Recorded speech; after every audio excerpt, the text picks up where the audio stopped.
Everybody, and welcome back to Encounter Roleplay. My name is Will. I'm a D&D sex icon. I'm back today with yet another episode of Vampire, the Masquerade, Carnival of Blood. So let's get into it, my friends. Let's remind ourselves of who we are and who we're playing tonight. And let's kick things off with our storyteller for tonight.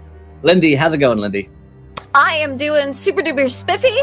I am completely and utterly prepared for anything that these crazy vampires do, mostly because I don't make plans. I just mix things up in a pot like voodoo and see what happens. So I'm real excited to see what of my shower machinations come to fruition with this episode, which, if everything goes well, it's probably going to be our last night in 1876. So we'll see what happens. Shit. I know. Oh, shit. Wardrobe Awesome. chain. Yeah, can't wait. Awesome.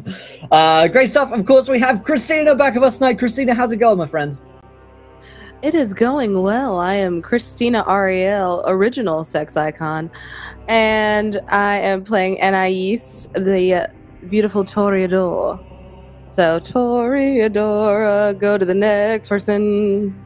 Awesome. And we have Lorelania with us tonight, too. How's it going? Great. I'm doing absolutely great. Thank you for asking. I am hoping that we're really going to live now because Lindy kind of scared the shit out of me. And 23-month subscriber, Lorelania. So pretty cool. Pretty cool. Playing a Ventru, Dari, gangster, Irish gangster with her brother. And that's me. Fantastic. And of course, we have Little Cup of Joe with us tonight. Jess, how's it going? It is going great, and I play Jim, the tiny little thin blood baby vampire with no fangs. We'll see if he survives. Oh, can't wait. Great stuff. Then, of course, last but not least, we have Josh with us tonight. Josh, how's it going, my friend? I got it. You're unmuted. There we go. I'm good. I am looking forward to wrestling alligators. That sounds like fun. That sounds like something I'd really be up for. Let's do that. I want to see everyone throw down with an alligator. Me and Jim, I think we got this. It's going to be fine. Nothing bad could possibly happen. I'm playing a resplendent offering. You had to say it. Oh, damn. You had to say it. I'm going to be Why do you playing. chat like that? It sounds amazing. Let's do this. I will be playing Father Seamus, who is older brother of Dari, and he's going to wrestle some fucking alligators. Let's do this. I'm ready. Fantastic I hope stuff. you die first. Yeah. I will be playing Ichabod, the Malkavian. He is here today to tell some stories and to maybe kill some children again. That's what he does. But no, he does it in a nice way. It's all good. Raj, thank you, my friend, the original pimp for the raid. Welcome in, guys. And thank you to Dragon Zero, who says, donates £30 and says, quick, our savior, take these 5 magic items and save us all. But only you can, D&D sex icon. Well, that is true on a number of levels. Thank you, Drake, for that. I will take those 5 magic items. And I will do with what Lindy tells me to. But before we get into today's game, I'll remind you guys of a couple of things. The first of which is, of course, we're sponsored here today by Vampire, the Masquerade, White Wolf Publishing. Check it out on Modifius.net. The link is there to check out Vampire the Masquerade 5th edition. It's an awesome game. We've been playing it for a couple of weeks here, and we're going to start getting into more and more mechanics and enjoying it as we go. As per usual, we're sponsored today by fantasyground.com as well, our virtual tabletop of choice, on which all rolls, dice, tokens, maps, all that good stuff will be shown. Whalengames.co.uk is a go-to destination for board games, war games, tabletop minis, and more at up to 20% off the retail value. Then, of course, last but not least, Tabletop Loot give away a set of dice here every single game. In fact, Mars Nation said, I just got my new dice from you today, and I'm loving them. So there you go. Stick around to the end of the show, my friends, and be in for a chance to win. Lady Grim, thank you for the sub. Here is the tweet for you guys. 20 retweets, you guys get to decide something which happens next in our campaign. And of course, as Drake has already shown, you can donate to a further game as well by giving players now 1s, now 20s, wild magic surges, and worse. And of course, you can subscribe to the channel as well. But I will hand over to our storyteller for tonight, Laugh Love Lindy, of maniacal shower idea fame, to remind us what happened last week on the show and to take us into tonight's episode of Carnival of Blood. So last week it was a bit interesting as we were missing Ichabod and Jim for a good portion of it. Ichabod wasn't quite sure where he was. He was kind of up in his own Malkavian illusion dreamland, but he woke up beneath an orphanage under the beds.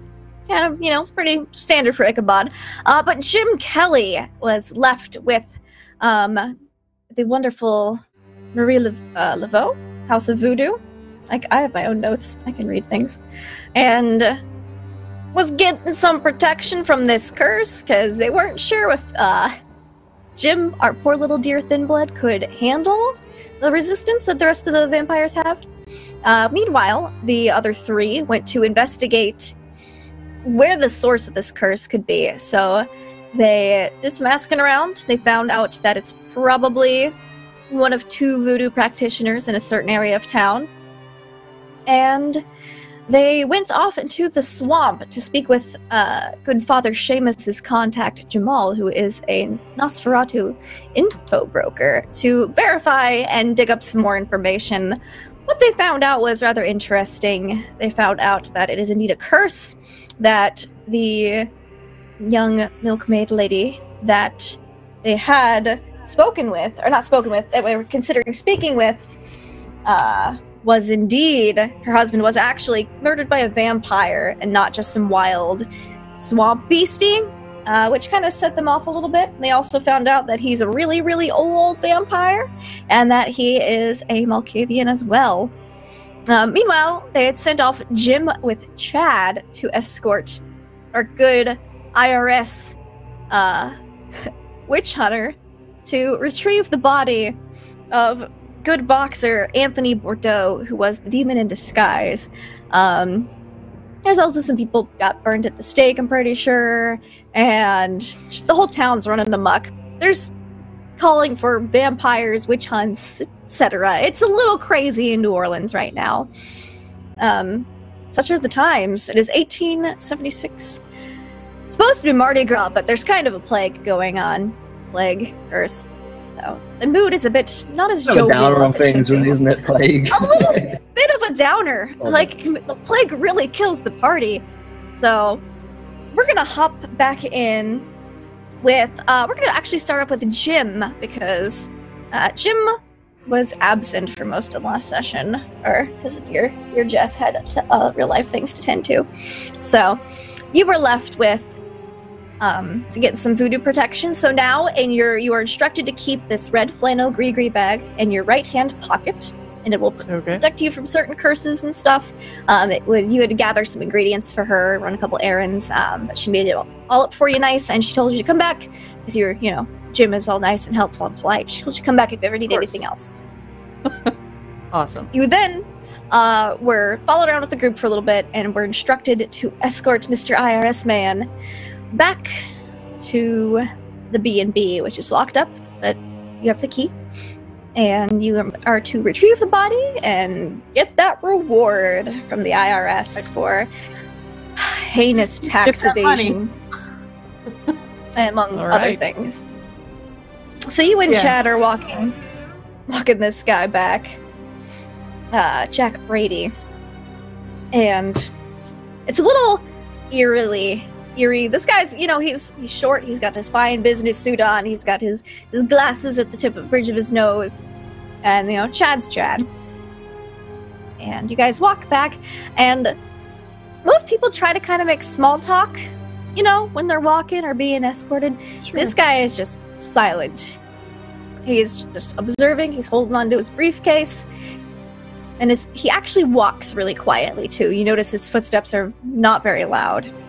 Something most humans wouldn't pick up on, but you're like, wow, that's really quiet for a mortal. Yeah, that's not creepy at all. So, do you escort him to the B&B? Yeah, okay. We'll make our way back to the B&B, and Jim will get the door unlocked. Where did we leave? We left the body somewhere. You left it in the broom closet. Okay, that's what I thought. I seem to remember. We might as well call it the body closet at this point. Yes. Half brooms, half bodies. I was going to say, I seem to remember Ichabod maybe stashing it in there and hanging out with it for a while or something. Yeah. All right. Little cuddle. Yeah. Yep. So Jim will unlock the door and just, if you don't mind, just wait here in the front. Chad and I'll go get it for you, sir. Certainly. He just sits there and he kind of waits. His foot taps a little bit as he waits. It's pitch dark inside because you all turned off all the lights before leaving because you didn't leave flames unattended in 1876. That was real bad. Real bad times. Yeah. Yep. So. That's good. I shouldn't set a fire. I shouldn't light a match at all, or this will be problematic. So he'll just go up and head on up slowly, carefully, and go get the body. Okay. You open the door to the broom closet and you look in at Toady, Anthony Bordeaux, and his body does not look like it did when you put it in there. Oh, good. It's much more withered and it's more slight. It's like a lot of the mass has gone down. No symptoms of the plague. It just looks like it's kind of a little warped and withered a bit. Just like it's been in there for a while, but it's only been a day. Okay. That's real weird. He'll collect it and take it down. Okay. Take it down. Do you take it outside or do you just take it to the downstairs? He'll take it to the downstairs, but rather than plunking it on a table or something, he's gonna set it down at the base of the stairs and go and approach the guy. But he'll stop. I'm assuming Chad is down there, probably keeping an eye, make sure our friend doesn't go wandering. Mm-hmm. And he'll actually, once he sees you're not taking the body outside, he'll light a candle and give you a little bit of light. Got a minute? Yeah. How can I help you? Something's weird with the body. How you figure? Definitely didn't look like this yesterday. Oh, and then he looks down, kind of looks over, around the counter. Oh, that, definitely not how it looked last night. Mm-hmm. What do you reckon happened to it? No idea. Haven't the faintest. It's been All in right. the closet the whole time. Is there anything else in that closet? Didn't see anything, but take a light up and maybe go look. All right. Kinda pokes it, and you see it still has juices inside of it. Well, no one drained it. Something else must have happened to it. Is that normal when I don't know. Is that like a voodoo thing? I've never seen voodoo like that. I don't know what's going on. Okay. You think he'll just in case it is voodoo, and he kind of pulls out a little stick of sage from his pocket and just holds it over the candle for a second. He's just gonna brush it with the sage in a little bit. Yep. As you do. You think our friend the tax man's gonna take this like that? Potentially. It's might be suspicious since this corpse looks a lot older than it died yesterday, and we said we hadn't seen him. I'm sure we could take him, or I don't know. What do you reckon? I can probably bullshit my way out of that, I guess. All right. We found him. Yeah, found him. Back out. I don't know. Garbage can. We'll figure out something. Yeah, we'll wing it. All right. So we'll bring it out. Yeah. With this great plan. Super solid plan. We're the two smartest in the group doing this. Yep. Definitely. Not the muscle people at all. The brains. The so brawn you guys... and the smaller brawn. Ghoul brawn and vampire brawn. So, you guys gonna take this corpse down, lay it by the bottom of the stairs. Wrapped it, probably in a blanket or something. Like in a sheet, so it's yeah, not because just, there's extra. yeah. But So it's there's a not ton of just extra. Yeah, so it's not just like a gross body being carried around. So yeah, Excellent. he'll So carry kinda- the shrouded body over. You'll see the. Here's tax your man. heinous tax evader, sir. Tax evasion is no trifle, and he kind of pushes up the glasses with his pen, and then he's puts on a glove, pulls back the sheet. He looks not surprised to see the body in the condition that it is, which kind of surprises you a little bit. Yeah. Jim's kind of like waiting for him to say something, but if he doesn't say anything, he's not gonna open And that can. how long ago did this individual, Anthony Bordeaux, perish? One of your associates said it was you had the body since yesterday. You know, I don't know. I just keep the bar and keep the ring going sometimes. I'm just the help. But Good they told me idea. where it was. I'm gonna need you to make me Make a lying check? a lying check. Roll for lies. Roll for complete bullshit. Yeah, give me a What would that be? a manipulation wits. Okay. I have Trying a to lot of like be those. tricksy. Yeah. Okay, so that's 1, 2, 3, 4. All right, sweet. I can do that.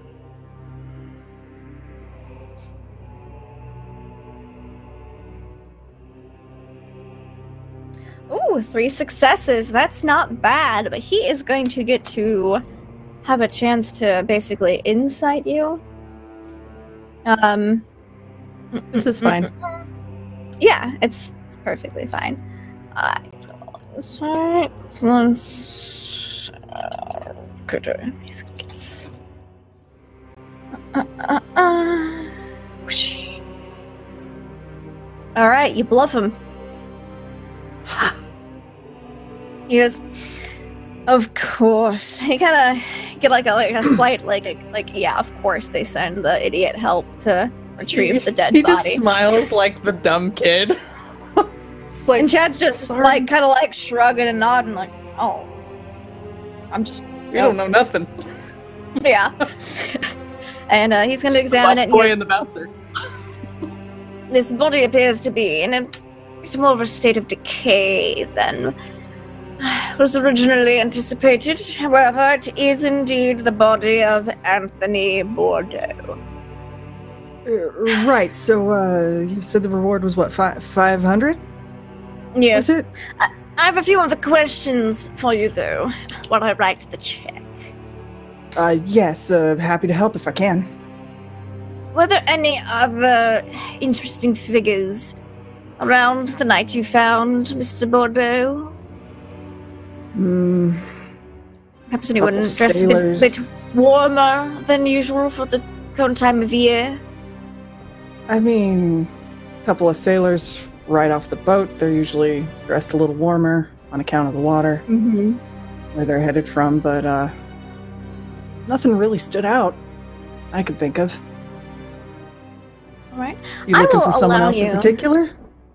Yes, the tax evasion seems to be rampant this this week in New Orleans.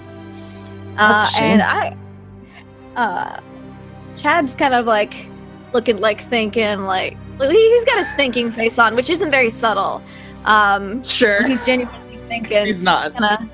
He's not. He can be, but it's generally not. Chad's got his thinking face on. All right, so no particular. He said there were some sailors. Do you know which vessel they came off of? Let me think a minute. Did we get a name? I don't even think remember so. if Jim was even there. Yeah. Yeah. Not offhand. They were already a little bit, had a few drinks already. Weren't really talking business. Not that kind of business, anyhow.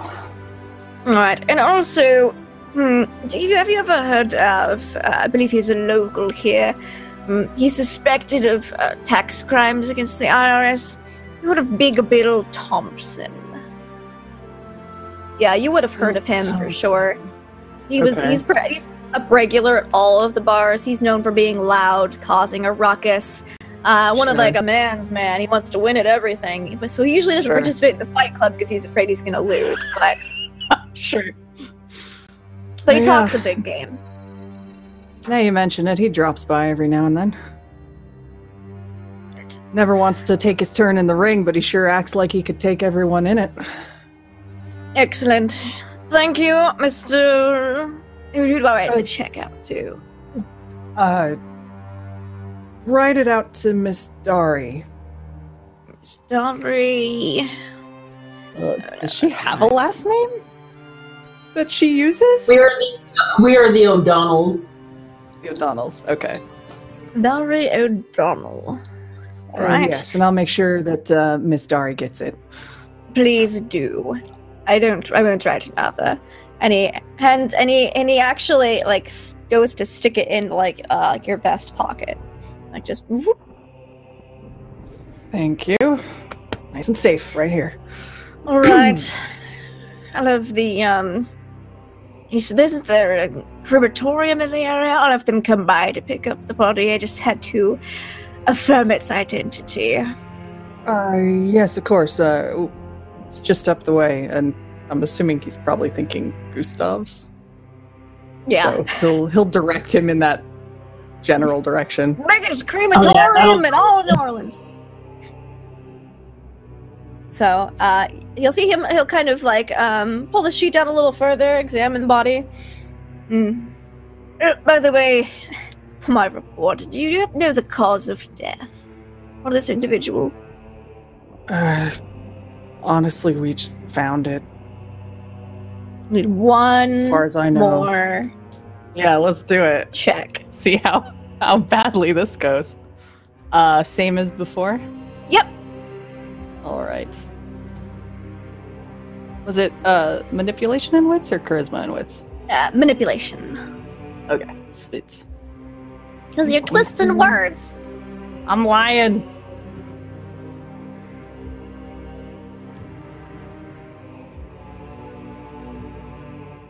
Ooh, 3 Which successes is apparently again. the thing Jim is very good at. Apparently. All right. Yeah. You win by 1 success, and he'll just kind of, again, kind of like a half roll of the eyes, sign on. All right. Thank you, Mr. Jim Kelly. Jim Kelly, for your time. If I have any further questions, I will be able to find you. Of course. Please, let me walk you out, sir. He will walk him out politely. All right. Yeah, you walk him to the door. He tips his hat and leaves.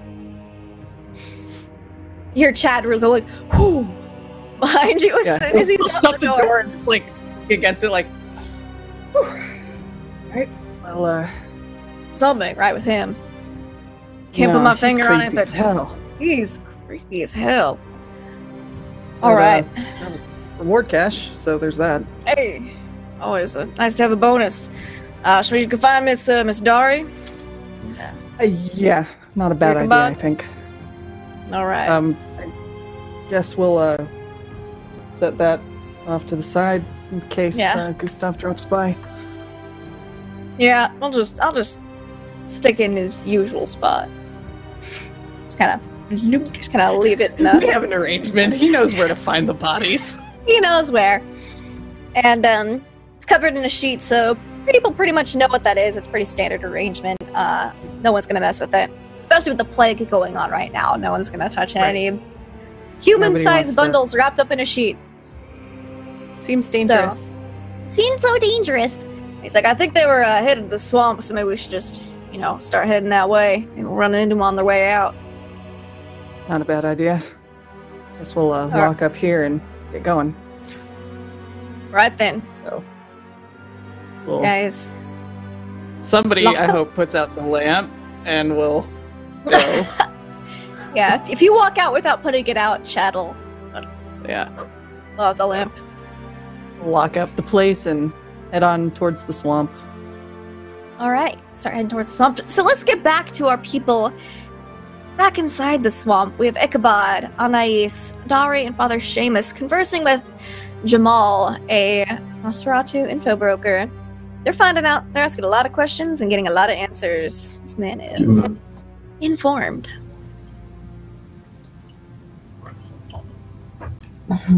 So far, Hanging in the doorway. so far, we have seen. He's told us that there's a crazy witch lady in town Yep. who's got a vendetta against vampires, and then it's justified because, yeah, crap. Because her husband was vampire murdered in front of her. Oh, yeah. And we don't know who he is, but we had a name, didn't we? We got a name. Yes, you did have a name. You got the name Menes. Menes. He got off a boat from Egypt, and he's very old. Yes. Okay. And And he was one like Malkavian. me as well, right? He's a Malkavian. Mhm. Yeah. He's Malkavian. Very, very old Malkavian. Fresh off the boat. He only arrived a few days ago? A week ago? And from what we can understand, this is like potentially his new stomping ground, which is just Essentially. terrible news. It's definitely interesting. Vampire. I don't know what to do. You had promised him bodies, dear brother, so maybe the first thing that we should do is honor our debt. Get him someone that he can feed off of. I believe that the sun will be coming into the sky soon.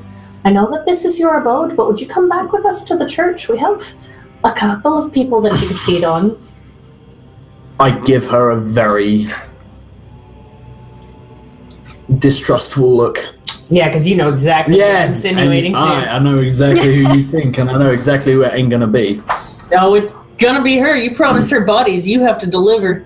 Yeah, I have. That's why I have a regular communion and people who come in. Damn it. Can't blame a girl for trying. Alright. I So can he gives it a look. If you Permission would, to fight. that's The exactly meal what I I was will thinking. accept. Okay. Then if you come back and I'll arrange for one of the faithful to come by for confession. I'm trying to. See, I will steps find inside someone the who's. house. What was the name of the Malkavian again, just so I can write it down? Menes. M-E-N-E-S. Super old sounding name. From Egypt. Okay, in which case I'm going to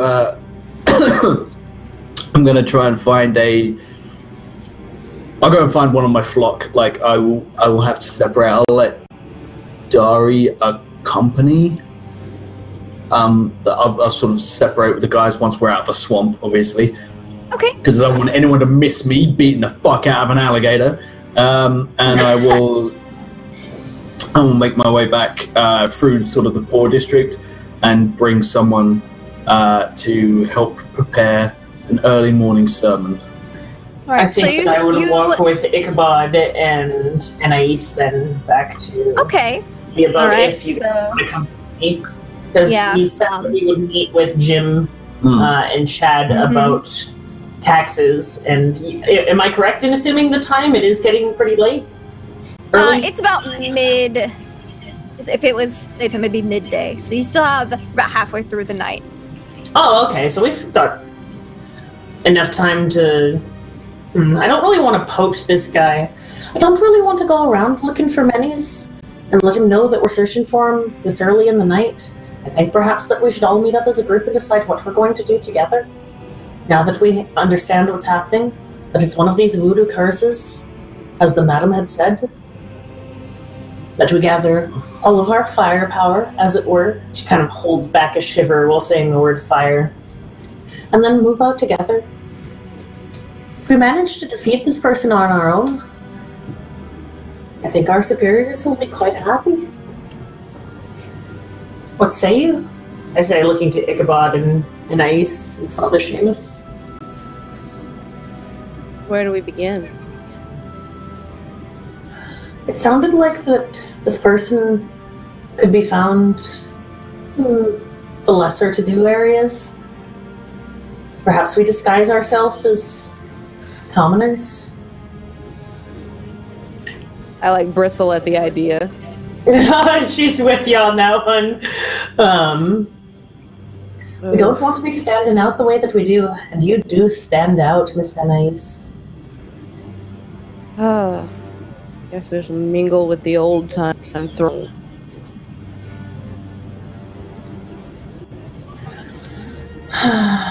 So I have to. Do I have to dress down? I'm afraid so.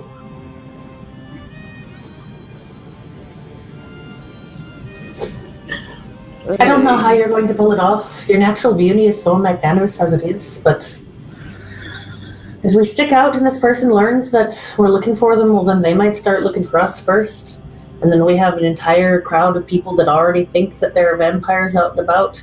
And then we have vampires hunting vampires. Well, the mortals are hunting vampires. It doesn't do well for us or the Masquerade, I don't think. Could we get him to come to us? What do you Maybe propose? an event. A party. I do love a good party. We invite I like... Peter Belly for the evening. See who shows up. If we could find some of this person's associates and then invite them, and perhaps they would feel the need to come along. I like this. Brother, you have a lot of connections. I've got a lot of money. Do you think that we could put something together that might draw them to our establishment? Or perhaps we could... Is there, like, fest halls or things that we could rent? I know it's not a particularly great time, but we could hide behind the guise of we want to bring some light into this time of darkness. Look at how good and virtuous there's we are. definitely event halls and stuff that you could rent for the evening. And We care about the people. which It is always good to care about the people. Give them a place to congregate and be safe. You might also find some dinner, if you will. I could go for another snack. I say, my eyes kind of drifting towards my brother. Why don't we go all back and start making plans? Is there anything else that you can tell us about Menes or where to find him? not at this time, but I could potentially acquire the information. And how long would Jamal, that how do you take feel to about a do? party? I'm not particularly social.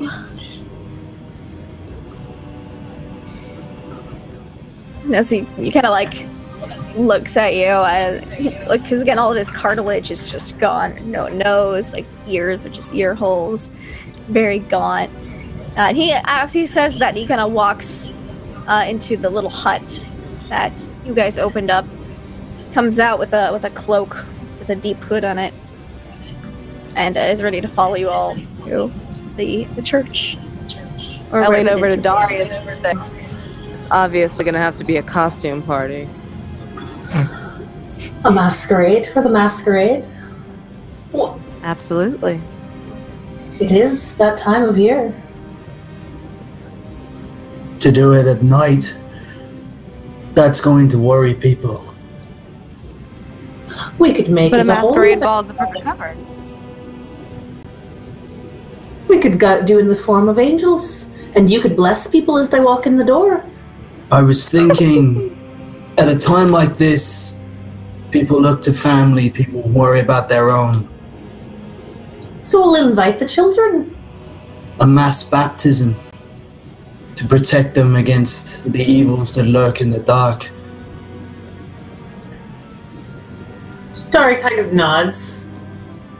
I'll get a tub. I'm like, for fuck's sake. I'm just gonna get a tub, take it to the river, fill it with river water, and just be like, baptism.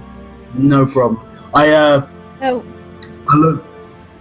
I think that Anais and our good boy Jim should be the face for this. I don't think anyone's going to be wanting to have a madam. They could go and give the invitations. I'll have to be a little bit more in the shadows for this one.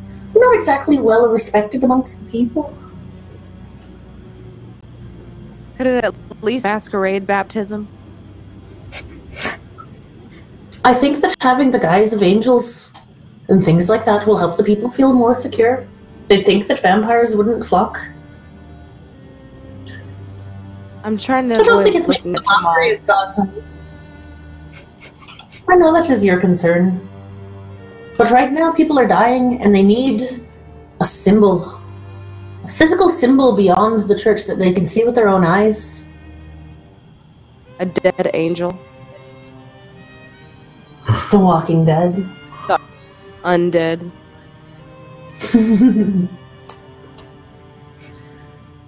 I'll give At them the very their least, symbol. At the very least, even if this person doesn't show up, perhaps we find somebody that knows him. We know that he's in the poorer districts of town. I'll get to looking to see what is around there so he doesn't have to travel so far.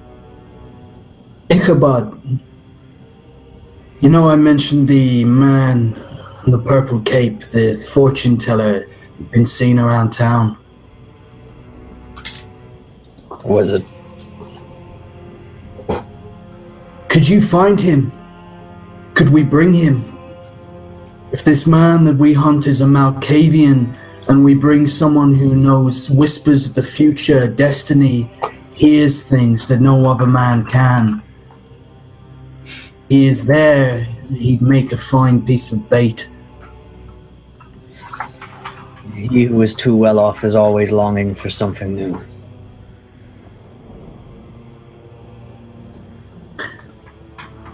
So it might be tempting for him. Okay. Well, I'll see to it that come up with some blessings and the like, put people at ease, and see to it about finding Jamal his snack. Don't forget the holy water, Father. I give her a point. I look at you, I'm like, Oh, you can't be serious. if you're not so respected, maybe I should baptize you. That's not even funny. I'd sooner dance in the blood of children. No offense, Ichabod. Turn back, thou pretty bride. Within Point this house taken. thou must not abide.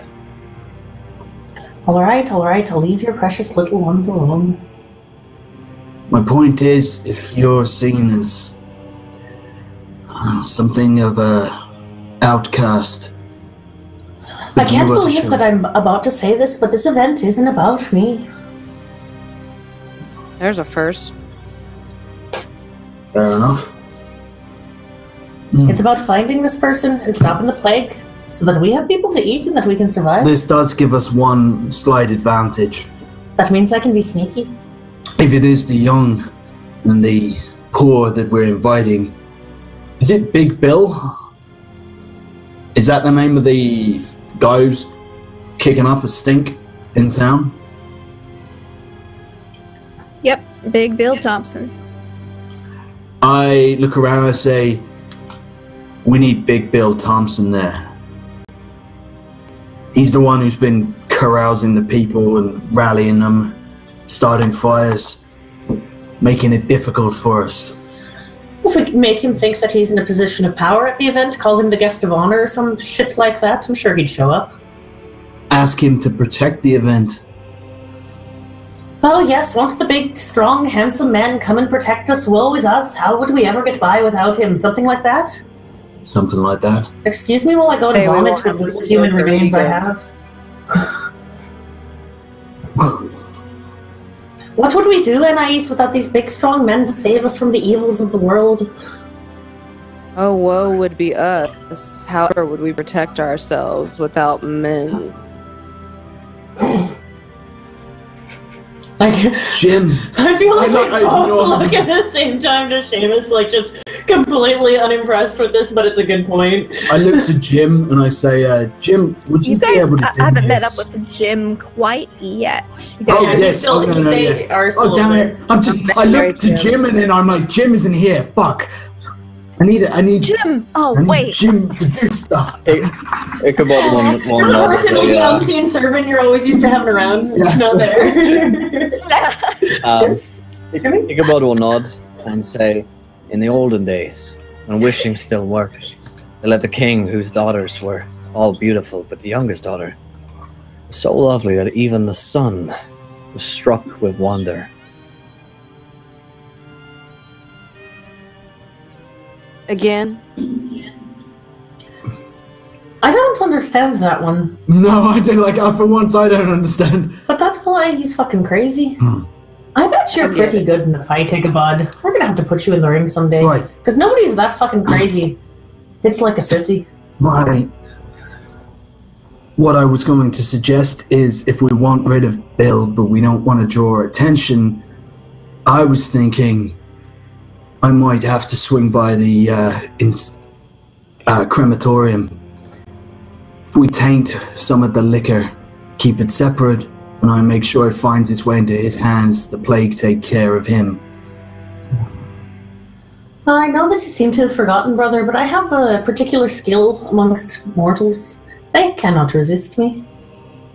If he so much as... Presents. Hoo, hoo, No. hoo, hoo. if Presents. Hoo. I want him gone. Pigeons everywhere. I want him gone, not infatuated. Well, all right. Well, one leads to the other. All right. Well, I got a lot to get on with, apparently. I have to organize drinks, food. I say, looking at Jamal.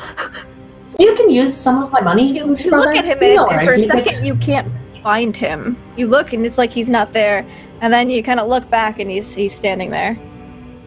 I give a little bit of like a movie star like jump, like where? Don't do that. That's fucking scary. Me saying that's fucking weird. Yeah, Father Just Shane. gives a slight smile. Yeah.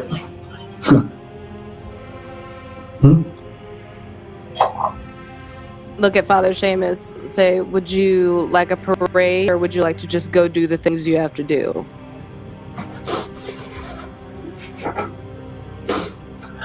I'm gonna start I'm walking. gonna get the cups. I'm gonna get it. Nobody cares. You know what we're gonna do? Oh, do what we have to not take out an advertisement. Actually, we do need to take out an advertisement.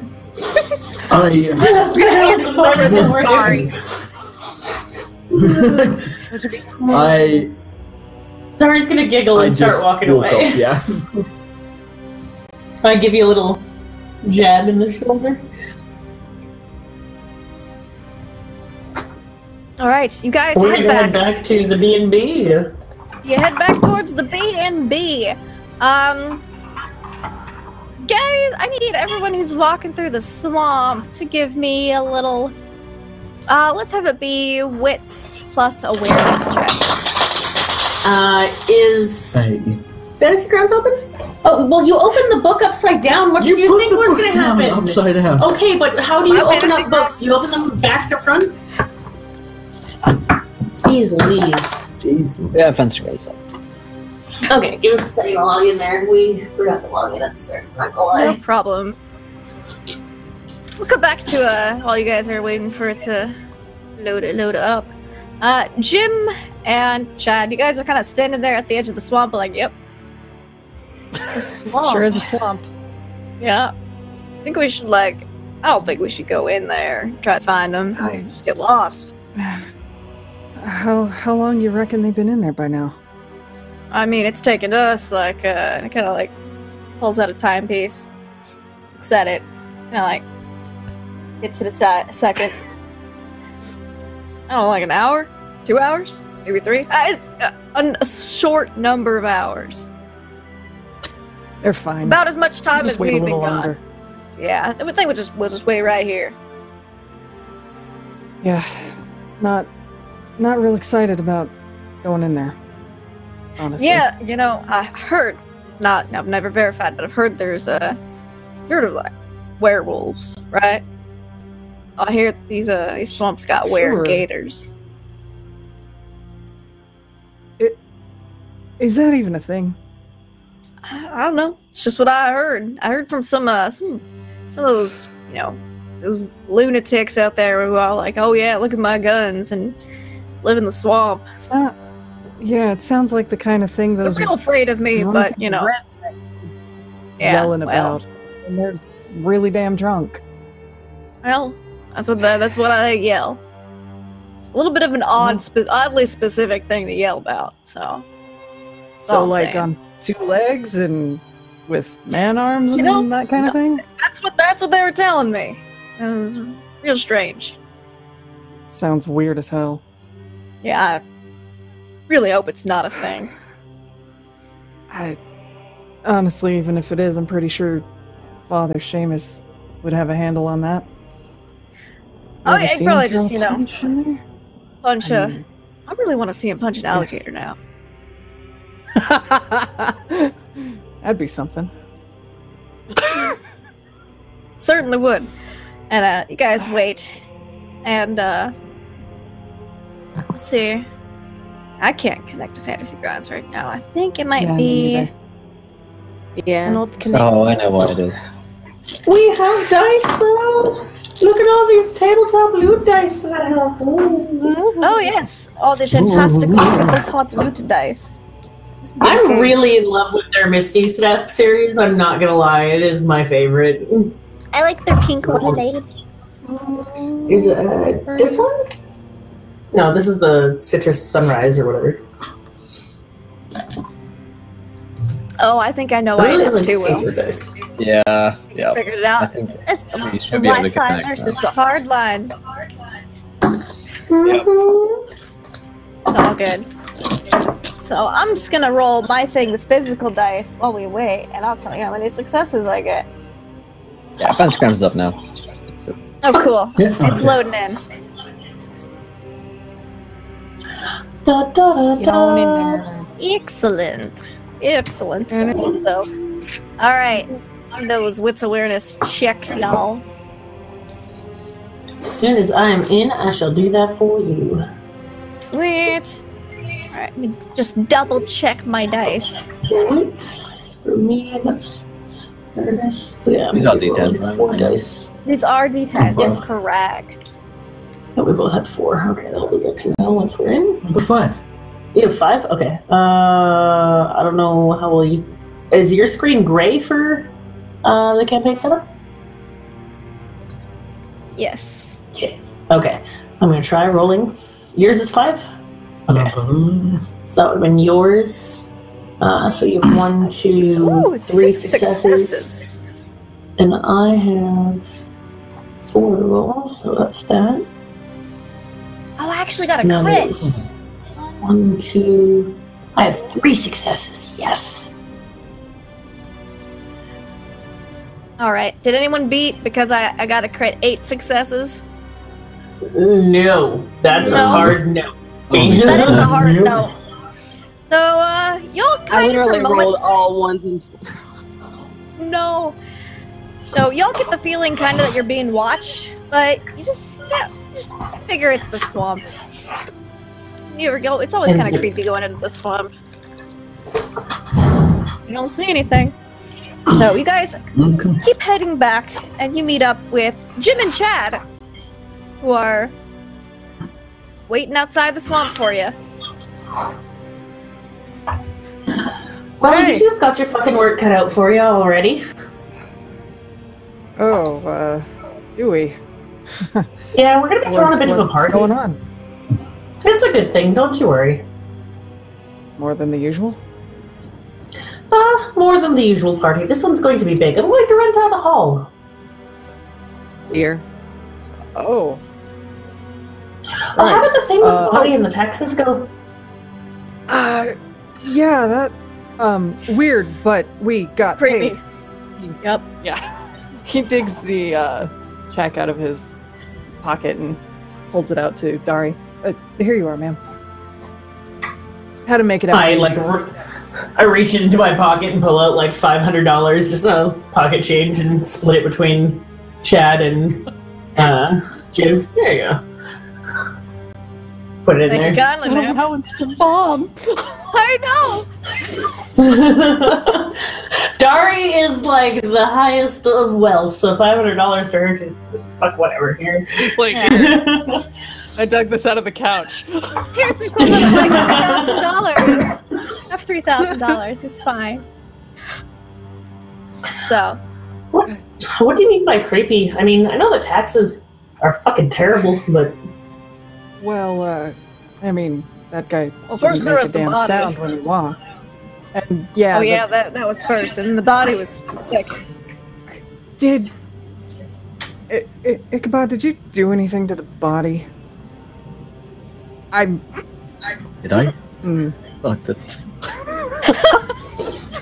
I don't think I did, right? You didn't. That totally could have been an in-character response. I think Ichabod like I thought it was. thinks for a moment. I thought it was too. Then he shrugs his shoulders non-committally. Okay. Well, What? it was all shriveled up like it was days and days and days dead, not a day. Still was squishy, so it wasn't drained. Yeah. Well, here's the thing. He wasn't who he said he was. I don't know if I informed any of you of this, but he was a worshiper of Satan and kind of a body jumper, so perhaps when he left the body, it died. Also, he fought someone else in the ring, that kind of powerful friend of, is it Prince? Or I always forget the name. The You Jester forget to tell someone that. The Justicar. Well, you see, Prince? it falls under the "it's none of your fucking business" category. The fuck? Sorry. Right. Well, Watch I it, don't man. ask too many questions, but this was just weird. We The friend of the Justicar might have. like all Yeah. shriveled up. That was weird. What team? He wasn't surprised to see the body decayed. No, nope. Which was a little weird, but I wasn't gonna ask him about it because I didn't want to get into that. creepy. Then he was That is asking like a bit about fucking weird. yeah, he was asking about Bill. You know, that guy. Perhaps we're on the same side and we just don't know it. Anyway, he's sent him on his way. Paid the money. Gustav's probably gonna come get the body. So that's that. What Perhaps we should be happened inviting to him the to the phone party. here? We discovered that the Taxman? plague. We discovered the plague is part of a curse, thanks to our new friend here. And I kind of look to point to the other Malkavian, and oh wait, he's gone. Or never mind. We have a new friend. There's some sort of curse going around with someone named Menace. Yes. That's a hard name to say in Irish. It was- Menace. It was a lot easier than all the other ancient Yes. Egyptian names. Anyways, there's some motherfucker who's going around and causing this curse. Listen. Strike one, Dari. I want to live.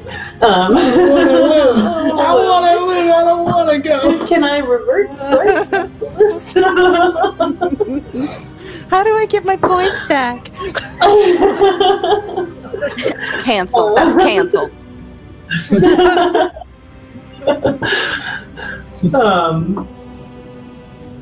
And Anais has the idea of luring him out. We're also going to try and get this Bill Thompson character. Perhaps if we get all of our... what's the word I'm looking for? Scruples? Unscrupulous. Unscrupulous people, thank you. Perhaps if we get all our unscrupulous people under one roof, well, maybe a little bit of fire and oil will happen on its own. We could direct one to the other. Think they can So deal we'll with do each that other to then, start right? If we get to this... Yes. Well, I have to go about looking for a festival. No, it's really not. But I'm going to need you, since you have your special ability to go out into the light, to try and find us a fest hall in the morning. Spare no expense. Something closer to this local area, and I describe like the shitty area of town. Sure. I'll see what I can find. Ichabod's gonna leave, and he's gonna go to the wizard's place. But he's not gonna say anything. Okay. He's just walking off. He's an outdoor cat. It's so true. Yeah. All right. You walk over to the voodoo, Queen of Voodoo, or who are you walking over to?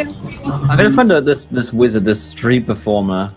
Who yes, Pump yes. Shamus has asked me to find. Go to street performer. Peter. Yes. So. Yeah, don't know where he would be, but where I find him. Yeah, he'd still probably be out. You know that the fancier districts of town are probably, he probably wouldn't be there. He'd probably be where there is places to perform, because it's quite late at night. You would anticipate he's probably somewhere along Bourbon Street, where there's a lot of bars, a lot of people hanging out still. If you're to find a street performer this time of night, that's probably where you'd find them. Okay. All right. I'll that way. All right, so you head that way. Well, we'll follow you along for a bit while everyone else walks back towards the B&B chapel. I mean, both, one or the other. Cool. I'll give you time to figure that out. And so Ichabod, you walk down Bourbon Street. There's a curse, there's a plague going on, but there's still raucous laughter coming from a lot of these taverns and brothels. Mostly taverns. There's sailors, drunk and stumbling. There's people passed out in the street. It's quite late, but on the corner, on a street corner, you see up ahead, there is a man, top hat, waistcoat, nice slacks on. He's got a little cart, and it says Voodoo and Fortunes painted on the side in many bright colors. He's currently doing some card tricks. Sleight of hand, up the sleeve. For you, it's pretty obvious what he's doing, because he moves super fast. But to the mortals watching, they're super impressed. They're like, wow, where did the card go? Mind-blowing, especially because most of them are really drunk at this point, too. So he's just doing some big easy money right now. But that's what he's doing. You notice that he has a rather, you could recognize it, as you're used to seeing this kind of thing. A rather elaborate deck of tarot cards kind of tucked in on the inside of his cart, though. Right now he's just doing basic 52 pickup card tricks. So. I walk up to him. Okay. Like, step right up here. I'm Peter the Great, the world's best and finest magician here in New Orleans. Best one you'll find in all of America. How can I help you? Would you like to see a card trick, young man?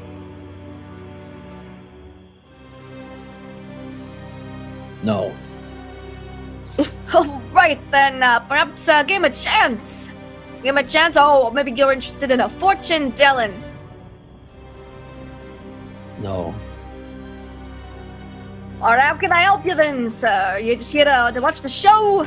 What can I do for you? What can I do you for? Think about it for a while. Will you play at my party?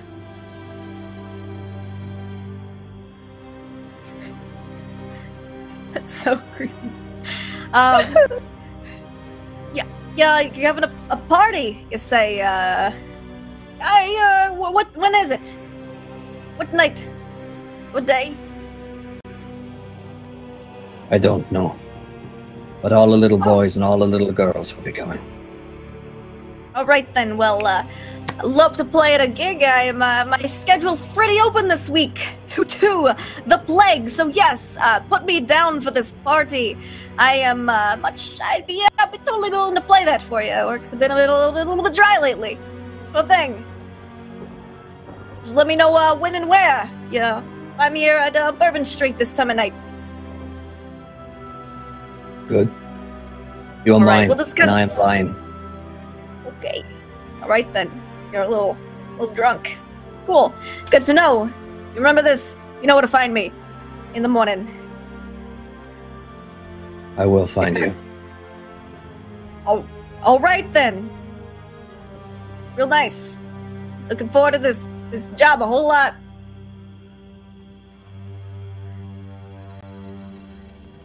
I turn and leave.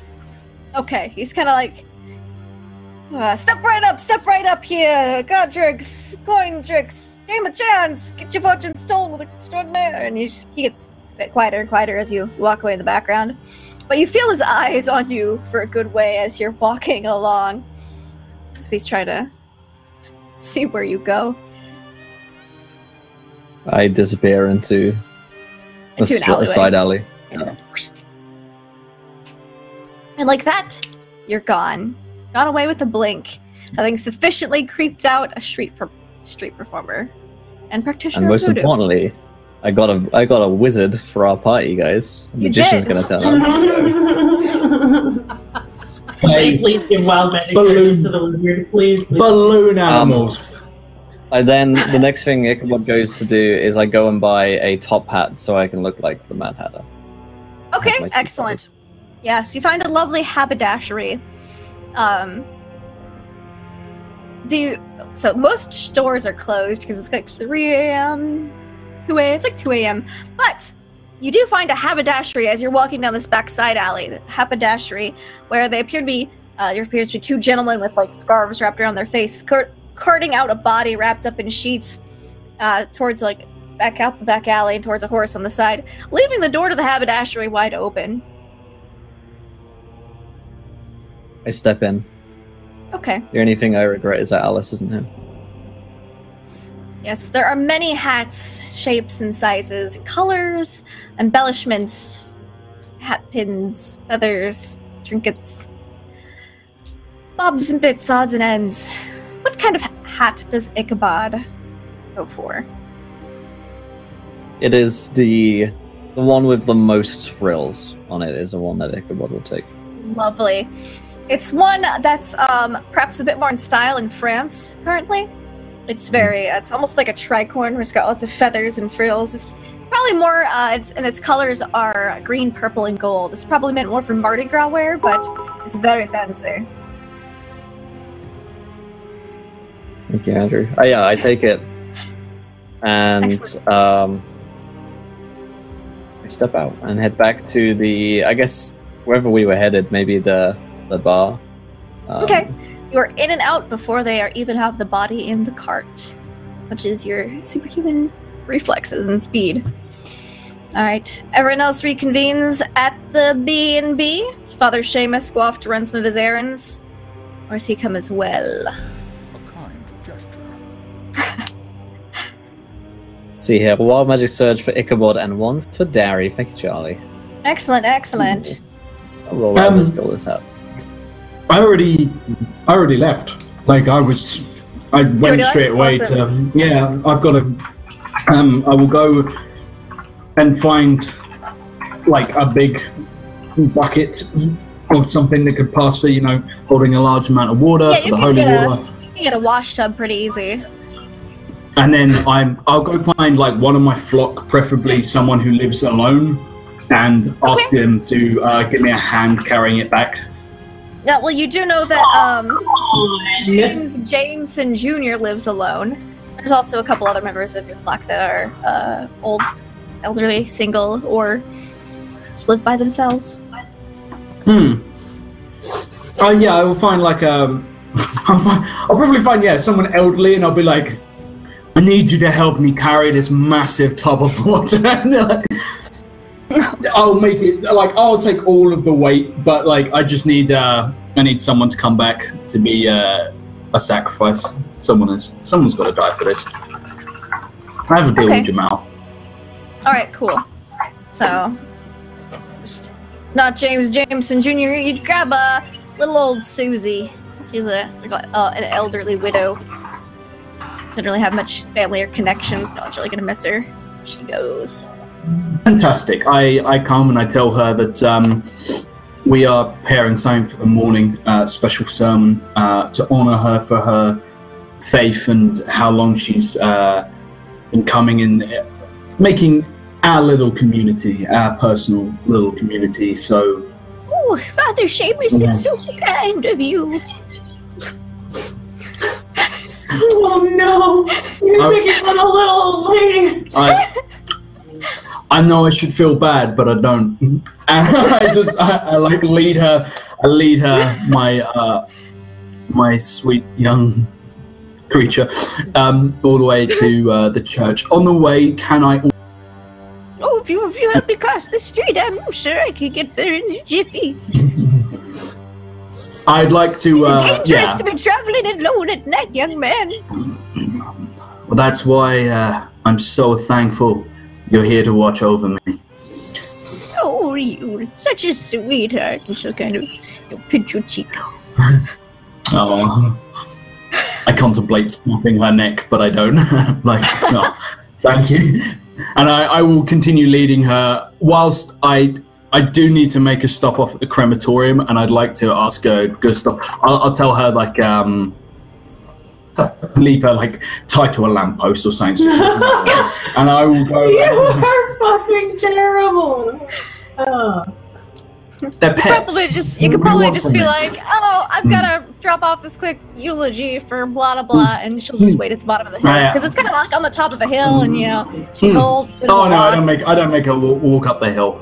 Okay, yeah. I will go to find Gustav, and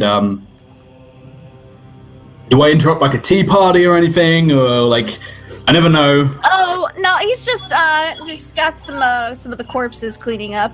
They're just doing a bit of sweeping. They're sweeping the crematorium. One of them's cleaning out the ashtray. Just kind of dumping it in a sack. I look around and find Gustav, and how are you, friend?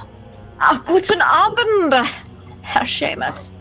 It is a pleasure to see you so many times in the past few days. I have seen you all. This has been quite the exciting experience. No?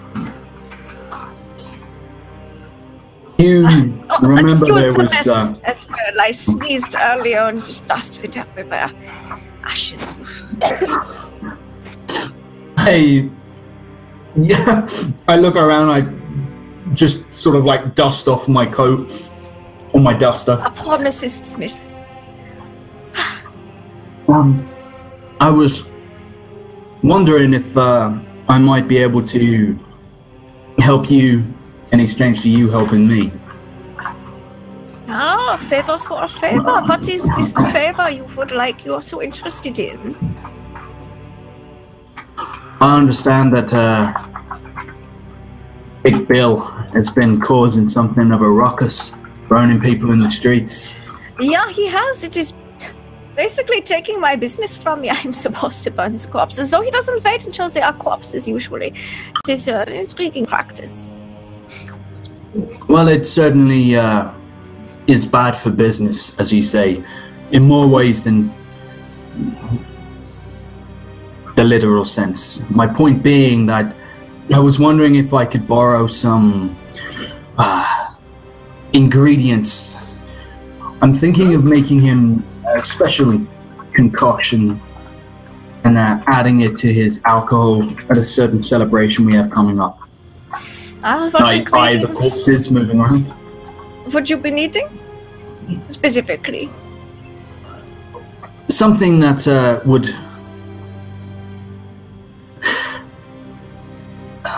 induce the same symptoms that this plague has caused. Interesting. Severe anemia, maybe some swelling, some blistering. Well, I could always go with little nightshade to make him go very pale, similar to the plague. Yeah, and he kind of goes into like a little medicine cabinet on the wall, and pulls out some jars of things. If you use a little arsenic, a little slow, but you will get the job done if you use enough of it. But it's very potent in flavor, so I recommend cooking it into something a little more digestible, very potent in flavor. Maybe chocolate. And he's kind of measures out a little bit Mm. with satchel.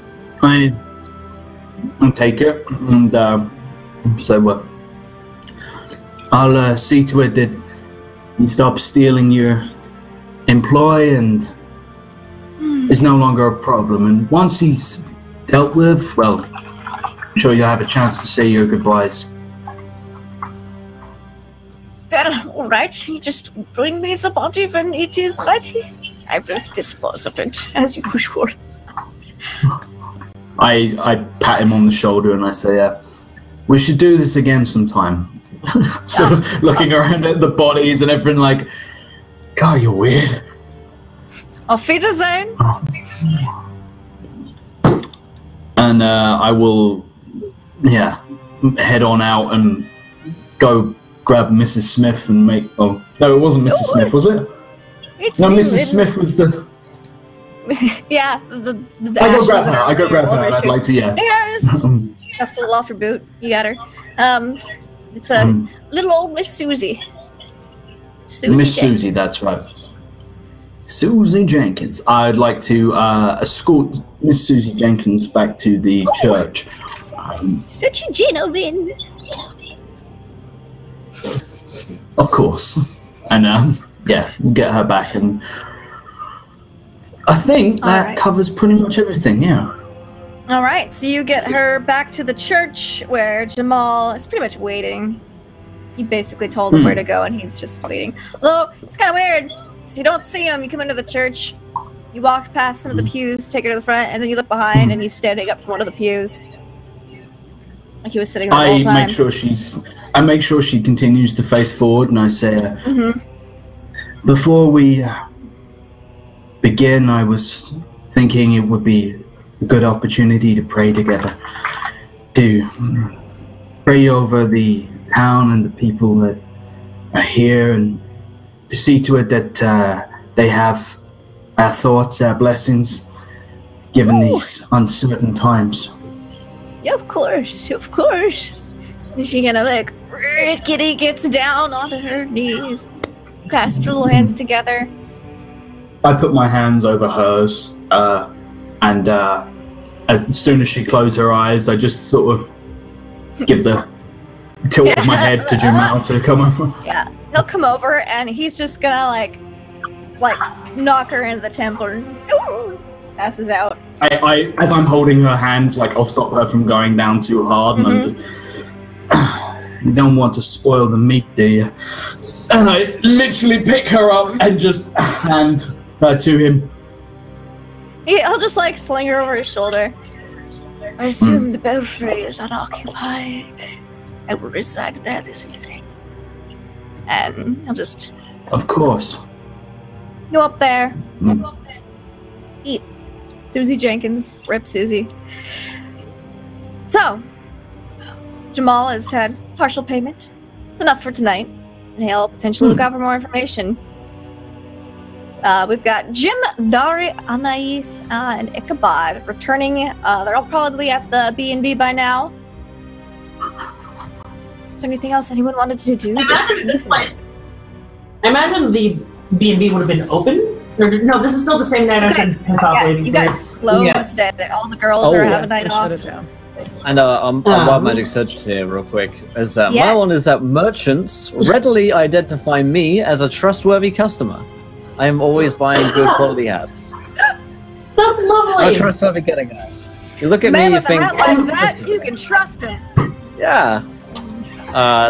See, do you want to read out Darius? Yeah, sure. Caster's feet are encased in brick. We're gonna say Love it. that. See, it's That just happens. Lucy sends her feet feel sympathies. really heavy. It's almost like you have bricks, like attached to your shoes, but you look and there's nothing there. It's just real heavy. Walking is a little bit harder. It shouldn't feel this heavy. They're like vampire bricks. They're heavier than human bricks. You see me like you ever put like booties on a dog or something like that, and you see like them shaking their leg out to the side. Like Daria's gonna be very undignified for a little while as she tries to get rid of the dead feet, if you know what I mean. Yeah, it's just real heavy. Yeah, it's Maybe all- tired. I'm sure. So All right there, Miss Dari? Something's gone wrong with my feet. I don't know what it is, but I can't feel them the way that I should be. I wonder if I'm falling under the effects of the curse as well. Better not be. Maybe you ran into something in the swamp there, like a leech or something. Oh, that's fucking disgusting. I start pulling off my boots and shit like that. no leeches, as they don't really recognize you as a living being or a food source. You don't find anything. There's a bunch of swamp mud caked on your boots, but your feet feel just as heavy with your boots on as they do off. That'd be karma. Dari's still being so close to her humanity. No, she's never gonna let me live this down. Sometimes forgets that because we're newborns, we're not old vampires. We're what, less than a year old at this point? You're like 1 to 3 years old, less than a year to up to 3 years old. You're pretty new. You're baby vamps. Sometimes she forgets that she's not human. She enjoys all of the things about being a vampire, but every now and then, oh yeah, leeches wouldn't come after me. I don't have blood. Oh yeah, I don't need to breathe. That kind of thing. And this will just kind of be one of those moments that kind of pains her heart. Yeah, if she still had one, like, oh, I don't have to worry about that. Get kind of sad look on my face for just a moment as I shake off and remember being a vampire is way cooler than being immortal. Oh. Right. Well, all right then. Maybe something to ask Madame Laveau later. I think that I'm going to start sketching up some of the invitations, and I'll start like practicing some calligraphy or something. I guess I could send it out to a print shop to get it done. Do they have printers here? Is it like the old school? Yes, like, there are old school print shops. They're all the printing press and letterpress. Yep, type press. There's a lot of type presses. Okay. I will make a first draft are a regular then. thing at this point, so. Yeah, they just have to hand set all of it. I'll hand make a draft for them. Start sketching that out. Big party, baptism, anti-vampire, guest of honor, Bill Thompson, etc. Excellent. Better worded. That kind of feel. Big party. Is that how yes, Bill? Anti-vampire. Is that how Bill's gonna find out we're just gonna stick these flyers everywhere? I feel like that might be a. I'm the guest of honor somewhere. That's networking. How you do it? Or posters. All right. I guess I could go out and look for him tonight.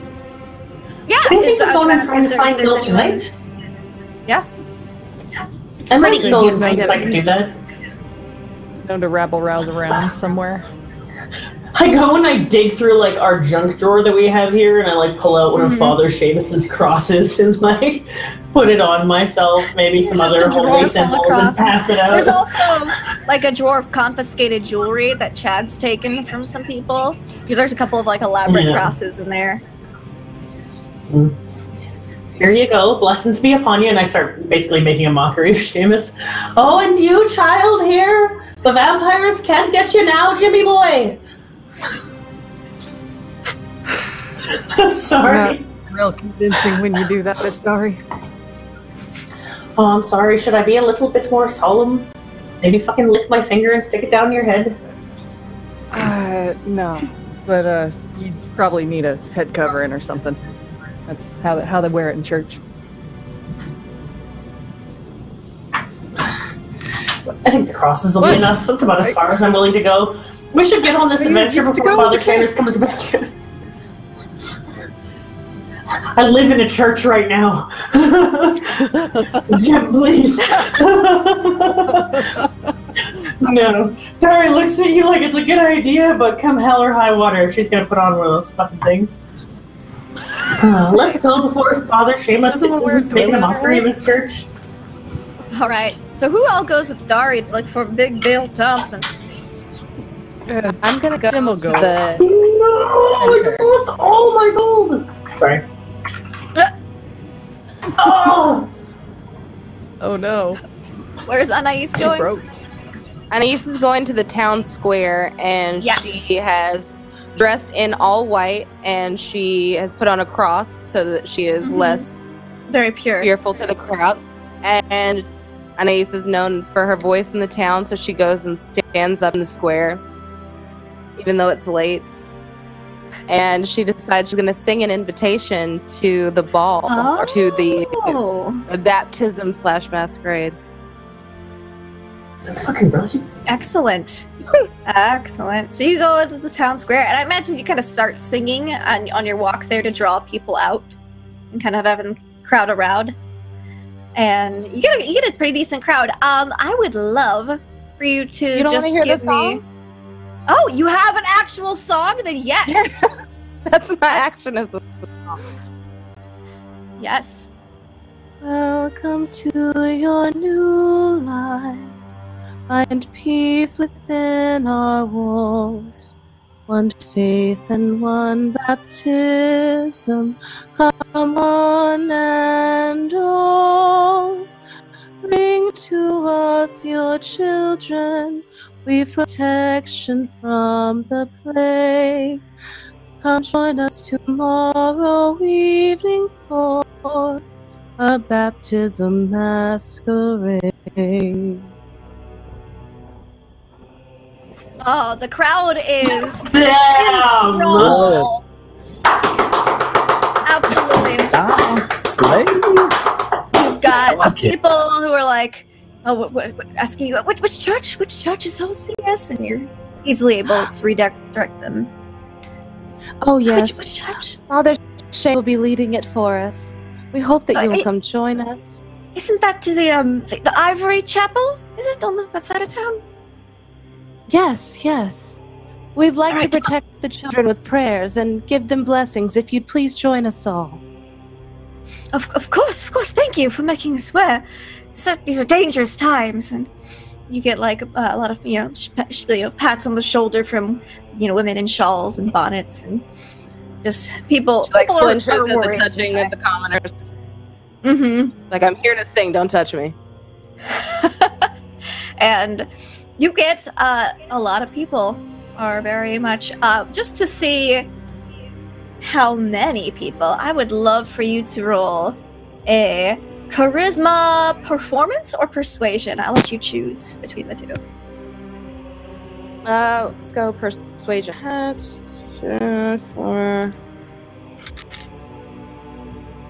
So let's see. 5, 9. Excellent. And 1. All right, 2 successes. They're pretty much enthralled by your performance. They are definitely, most of these people are going to be there tomorrow. And, Please join us. I look forward to your presence in our church. Of course, we'll be there for sure. Crowd up kind of, once they realize you're not going to sing anymore, they kind of disperse and go back to their homes a little bit. Some people stay out and kind of head towards, you can see another kind of like orange glow in the distance as the almost rioters are still at their shenanigans, and that is where Dari, and whoever wishes to go with Dari, know they can find Big Bill Thompson. Ichabod would stay back. Disappear. Excellent. His magnificent new hat. Alright, so you guys... I got tea party with the orphan. So true. I got children to invite. I mean, I'm going back to the orphanage. Go back to the orphanage? Awesome. So Have a nice tea party. Jim and God. Dari, you guys go up to where they're setting the bonfires, burning a couple people at the stake. Good times, good times. Not hard to find. It's pretty unmistakable, the big orange glow kind of in the city. New Orleans is fairly flat. Oh, that one magic surge for Anais. Yeah, I'll roll that there. And Excellent. should I load someone up right now for you? Or do you want to wait? Yeah, let's do that. What do you want? Yeah, okay. Let's see. 2 5s, 2 for Anais. Each morning.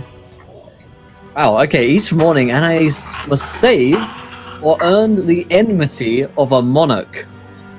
Maybe a prince. Oh, man! Oh, man. No! That's the worst! That is interesting. Wait, she was what now? Put in the fancy grounds. You must save or earn the enmity of a monarch. Like a Save what? prince. Like a saving throw. We'll put it into vampire terms. So it'll kind of be I guess similar to Lindy a can make it rouse up, check. Yeah, it'll be similar to a rouse check when you wake up each night. That'll be interesting. That That'll be could, fun. yeah. That'll be fine. That's not gonna come and bite us in the ass at all. Yeah, that's whatever. There's only one prince in town, really, right? Come on. It's fine. I mean, Oh. I could turn him into a king if he wants to meet a queen.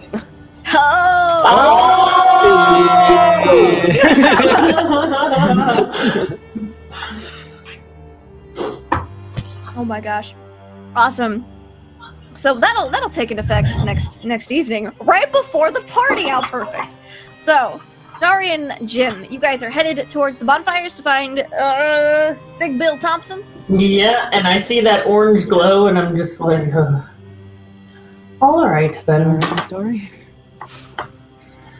Well, it's going to be all right. We'll just get as close as we can and seem mortal. That will be easy. You first. Of course. I just give him like one of those on the back like comedy pushes forward. You go. He'll just kind of stumble forward a little bit, just be like, all right. You hang tight. Yeah, And, She's not doing it to be head bossy over. this time. She's just doing it because like. Yeah. Fire bad. Yeah, there's a small mob with torches and pitchforks and table legs for clubs and all sorts of things gathered around these bonfires. It actually looks like they lit a small shed on fire for tonight's bonfire. Oh, delightful. Can he see Bill anywhere in this motley array of people? I also would like to look around. Yeah, it takes you all a couple moments, but it's not hard to find Big Bill Thompson, as he is a large man, broad man, You know, call very him full of Big himself Bill for and nothing. ridiculously loud. He's leading the, all right, we're gonna burn these here vampires at the stake. So you know what? We ain't having no more of these blood-sucking vermin in this town. Am I right? Yeah. He'll yeah, just kind of join the crowd. Very enthusiastically for a little while, and just kind of start to edge his way closer, but to try and get to where Bill is. Okay. Yeah, you kind of edge towards Bill right as he's wrapping up his speech. And he passes, he's looking for someone in the crowd to pass the torch to light the next bonfire. Gonna not be very obvious in the crowd now. Yeah, I was creeping up with Jim, like, I can do this, and then he's, like, waving the torch around, and I just, like, stop stone, and then just, like, start clapping and looking around. Yeah. I want stay each of you to roll me a d10, just to see what the odds are looking like. How in this lucky we are. Yeah. Fire bad. So we're gonna see what Big Bill rolls. 6. Okay. He's gonna look around. His eyes pass over Dart, passes over a bunch of the crowd, and he kind of looks. He's like, "You there!" And you're not sure if he's pointing to you, Jim, or to the boy next to you. He's like, "Come on and light the fire. Light this next horrible monster of the night." Can I put the hand on the back of the child and push? Yeah. Yeah, Jim will kind of pat the boy on the back and be like, "Go on, son, go. Get out there and do it." What an excellent example. Yes. Get the children in there. Get them started young. Them Yeah, vampire he's about like killers. 14 years old. He's pretty young, but he grabs the torch and he kind of just throws it onto the This is bonfire your moment to shine. and goes up. The crowd's like, "Woo!" And they're cheering and hooting and hollering, and Big Bill's gonna kind of pull up his trousers a bit and step on down from his little makeshift soapbox. That's soap. It's like a crate from one of the ships. It's labeled soap. Literal Yeah. soapbox. Literal soapbox. And he hops down off of it, kind of starts, mingling with the crowd, talking to him. Mr. Bill, if I could have a moment of your time, sir. Of course, sir. What Jim, is it? What is it, young man? Rousing speech. Great. We were Absolutely actually enthralling. wondering, He kind of looks over at you two. It's like, yep. I need both of you to make me. Let's go with. Let's see. I'm just looking over the skills one more time. I think it's gonna be awareness. Okay. For Dari, I'll allow it to be occult. An occult intelligence check. Alright, this total Jim is 6 gonna be dice for intelligence myself. I'm like thoroughly averagely smart. This is fine. That's 1, 2, 3 successes in total. Excellent. Hey, same for Jim. All right. There's something familiar about this guy, and not in the way that you've seen Big Bill Thompson before. You're not sure if it's the heat from the bonfire, or if he's radiating a bit of heat. What are you doing? In a couple of days, I want you to come to an event. What kind of event? I'm just gonna look at Dari like, what?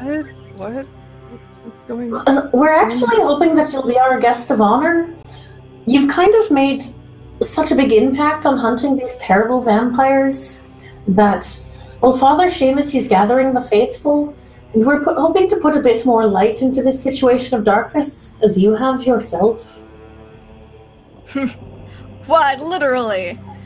And he kind of looks over at the big blaze that's illuminating this whole section.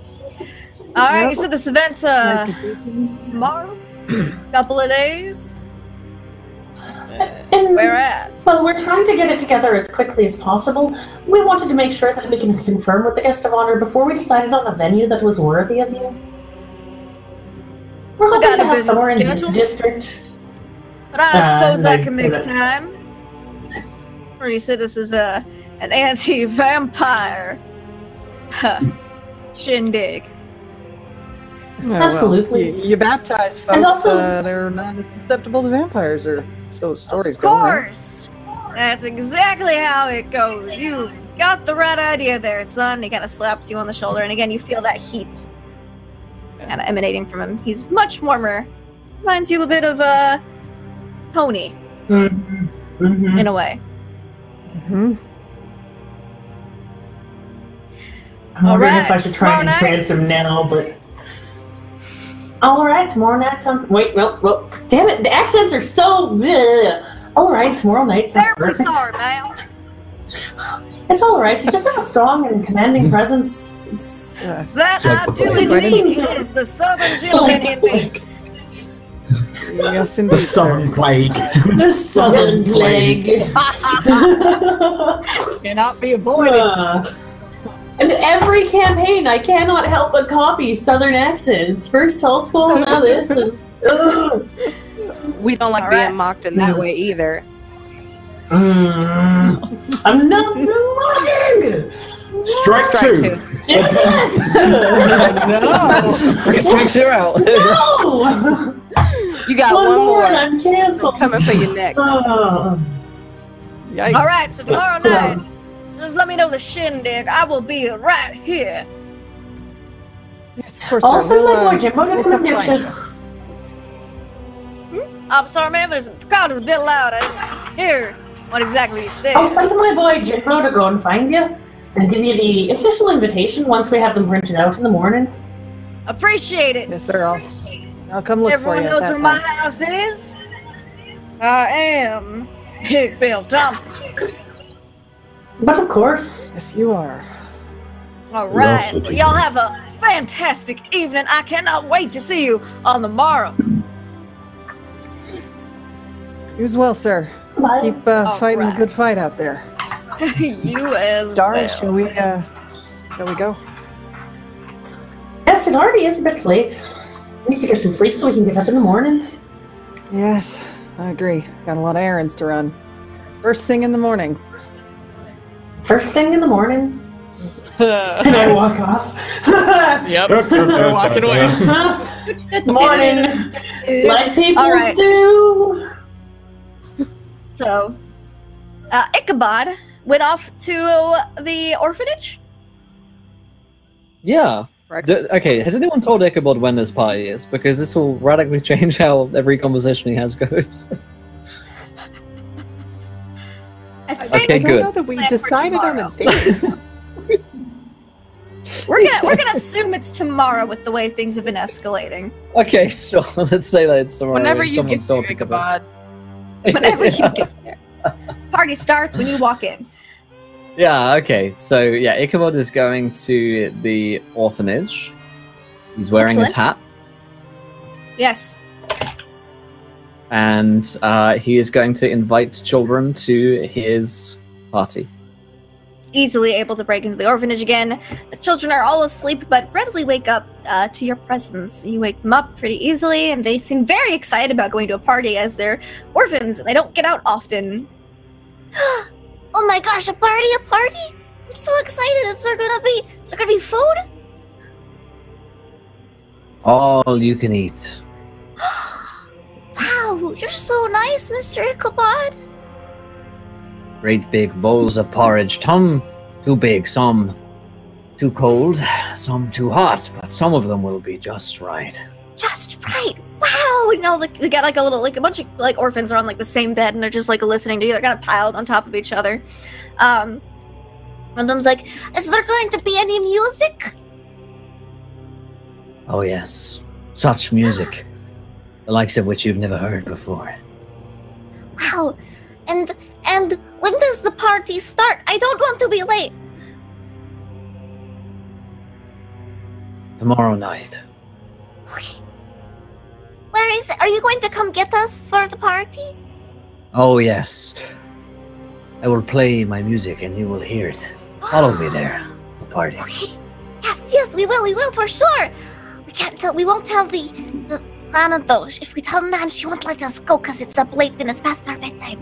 Very quiet. Tell no one.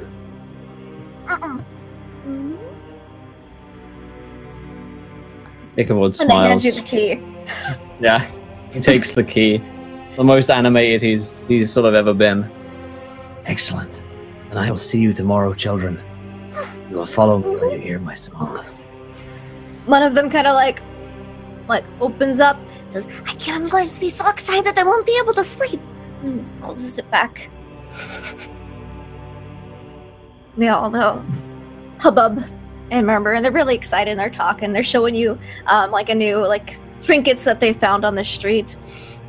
And when they tell you about their day, everything that goes on, the little imaginary games that they've come up with and played, as you are one of the few adults who's actually interested in listening to them. They like to be heard because they're orphans and they are ignored by most. So I listen to them until they fall asleep. yeah, And I put them to rest, making sure that none of them have been infected by plague. nope, none of them And- seem to have any symptoms. Then as soon as I've checked on them, then I head back to the B&B. All right, at this point, it is getting close to dawn. I'm assuming everyone retires for the evening, except Jim, who stays awake, stays up late to run some errands. Some early Poor morning Jim. errands. So Jim carries off copies of the invitation to the printing press. A rush job will be no problem because you guys have a lot of money to throw at. Money makes a lot of problems go away. So the invitation will be ready by midday or this evening. They can even have a courier service deliver them if you would like. That way you don't have to worry about it. Yeah. All right. You get any other? Maybe pay the extra for the courier service. Mm-hmm. We were supposed to secure a venue, or was it going to be at the church? Because I don't know if that was officially I decided. don't think that having it at the church is a great idea because we fucking live there, and you also have a creepy abode. Yeah. Yeah, he No, that's downstairs. That's like. No, I think he has a point in creepy abode. Oh yeah, no, like if you go into the Undercroft where we live, yeah, it literally freaks people out. It's kind of literally a creeps floor. up. That's how creepy works. So it kind of seeps through the floorboards and into the generic atmosphere. Yeah. It's like mold. It just it's a black mold, a black vampiric mold. It comes for you of sibling creeping spores of sibling. So yes, then Jim will probably go and secure a venue as well. All right. And you throw and down Chad as much money as is needed to kick anybody out of that spot if necessary. Yep, because you and Chad are both able to walk around in the daytime. You guys get your job done before y'all get too tired, and you are able to retire for the day. Chad's totally on y'all's night schedule. Your crazy, crazy night schedule. Everyone goes to sleep and awakens the next evening. I will need a rouse check from everyone. And I'll need, let's see, Wrath of Ernest, let's see, a Monarch. Let's see, and I will have... Oh, baby, I haven't found one of these yet. It's crazy. Oh, I think I just failed mine. Yeah, we did. We both did. What? We both gained a point of hunger. I will need a rouse check from Anais and also just a straight composure check. As this is your morning. Please no. Jim is hungry as well. One success. Yeah, can you put them on marker? One success. All right. Was your rouse check was the success, and then your other check? No, my rouse check was a failure.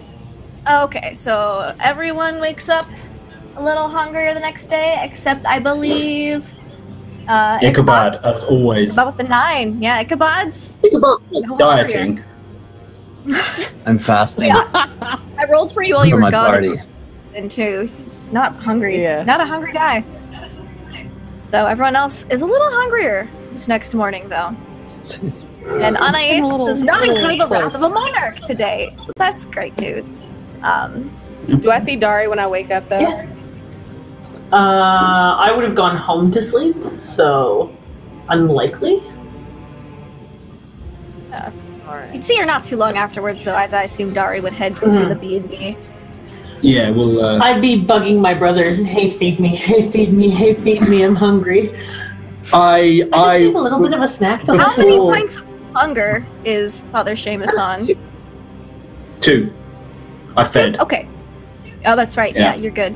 Yeah. You're good. I go over and I check to make sure my pet isn't dead. Yep. His father has. Yeah. Fantastic.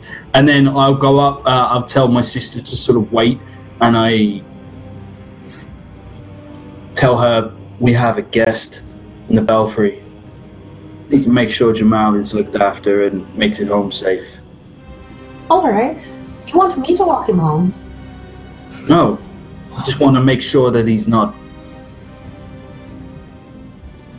that it's not seeping out from beneath the doors. Alright. I'll keep an eye on the chapel as well. I don't have time to argue with her. I'm going to go up and find to see if Jamal is actually up there. If he's you find him hanging upside down up there. You don't see him at first, and then kind of like you look, you blink, and he's there. I sort of like I imagine it started to like give me a headache as he keeps doing it, and it's sort of. Just massage my temple as I... Jamal, how did you sleep? Well enough. Was the... Is she in... Is there any remains of her in here, or... You don't see any trace. Yeah. You don't see anything. It's clear. Was it in fact, the belfry is Saturday? clearer than you've seen it in a while. There's like a moment where I'm just like, she wouldn't have come cleaning in here. No. Like, I'm 90% sure she... No. But I cautiously say, was it satisfactory? It was. Partial payment has been noted. I'll see to it that my sister. Would you like additional information? I don't have anything to do this evening.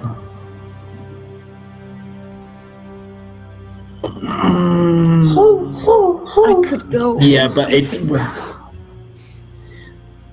I don't know if. I ask him, would you be able to find this Massis? No. If he does not wish to be found, no. But there's a chance he does not care. Has he attempted to make contact with you at all? No. Do you think that he knows he's... Well, we are so far beneath him. He does not consider us like... worthy of greeting. I actually got shivers there. Just...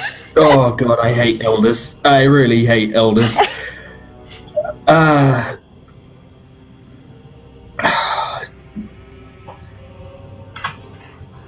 In which case, I may call on you again. But for now, I'll see to it that my sister gets you the rest of your payment. He'll just give it like a nod and then just drop from the belfry. And nod, and I will sort of clear out of his way, and I'll step out before him and make sure that there's no one in the chapel when he leaves, other than Dari. Okay. Not that it matters, because he just fucking does whatever he wants and walks wherever he wants, and no one ever sees him. Creepy bastard. So yeah, it's completely empty, or except for after he leaves, except for you and Dari. You guys can all rendezvous at the B&B if you like. Is he open for business currently, or have we not opened yet?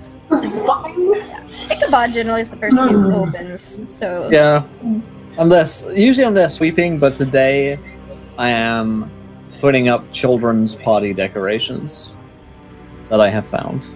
And I there's like bunting I found that I just keep in my closet. And I'm putting up my definitely bunting. didn't make it. My tinsel I'm putting up. Yeah, my like tea sets, my teddy bears. I'm saying number 11. Yep. Oh god, does he live? Does Ichabod live in that closet? No, he stays I with have a lot of us. dolls.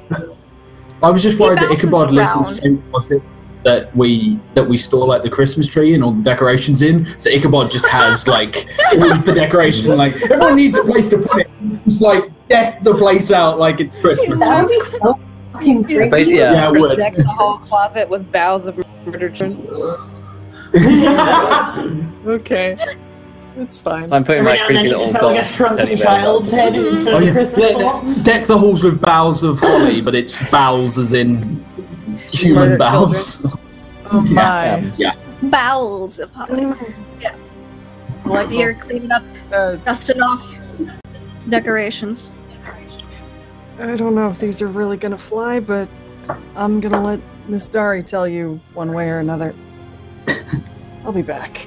And, Jim's gonna go upstairs and see how Jezebel's doing, because he kind of needs her help to get a snack, because he's, like, real hungry. He's so hungry, oh boy. He tries to let it go as far as it can reasonably go before he has to. Well, how many hunger is Jim at currently? He's at, like, 3.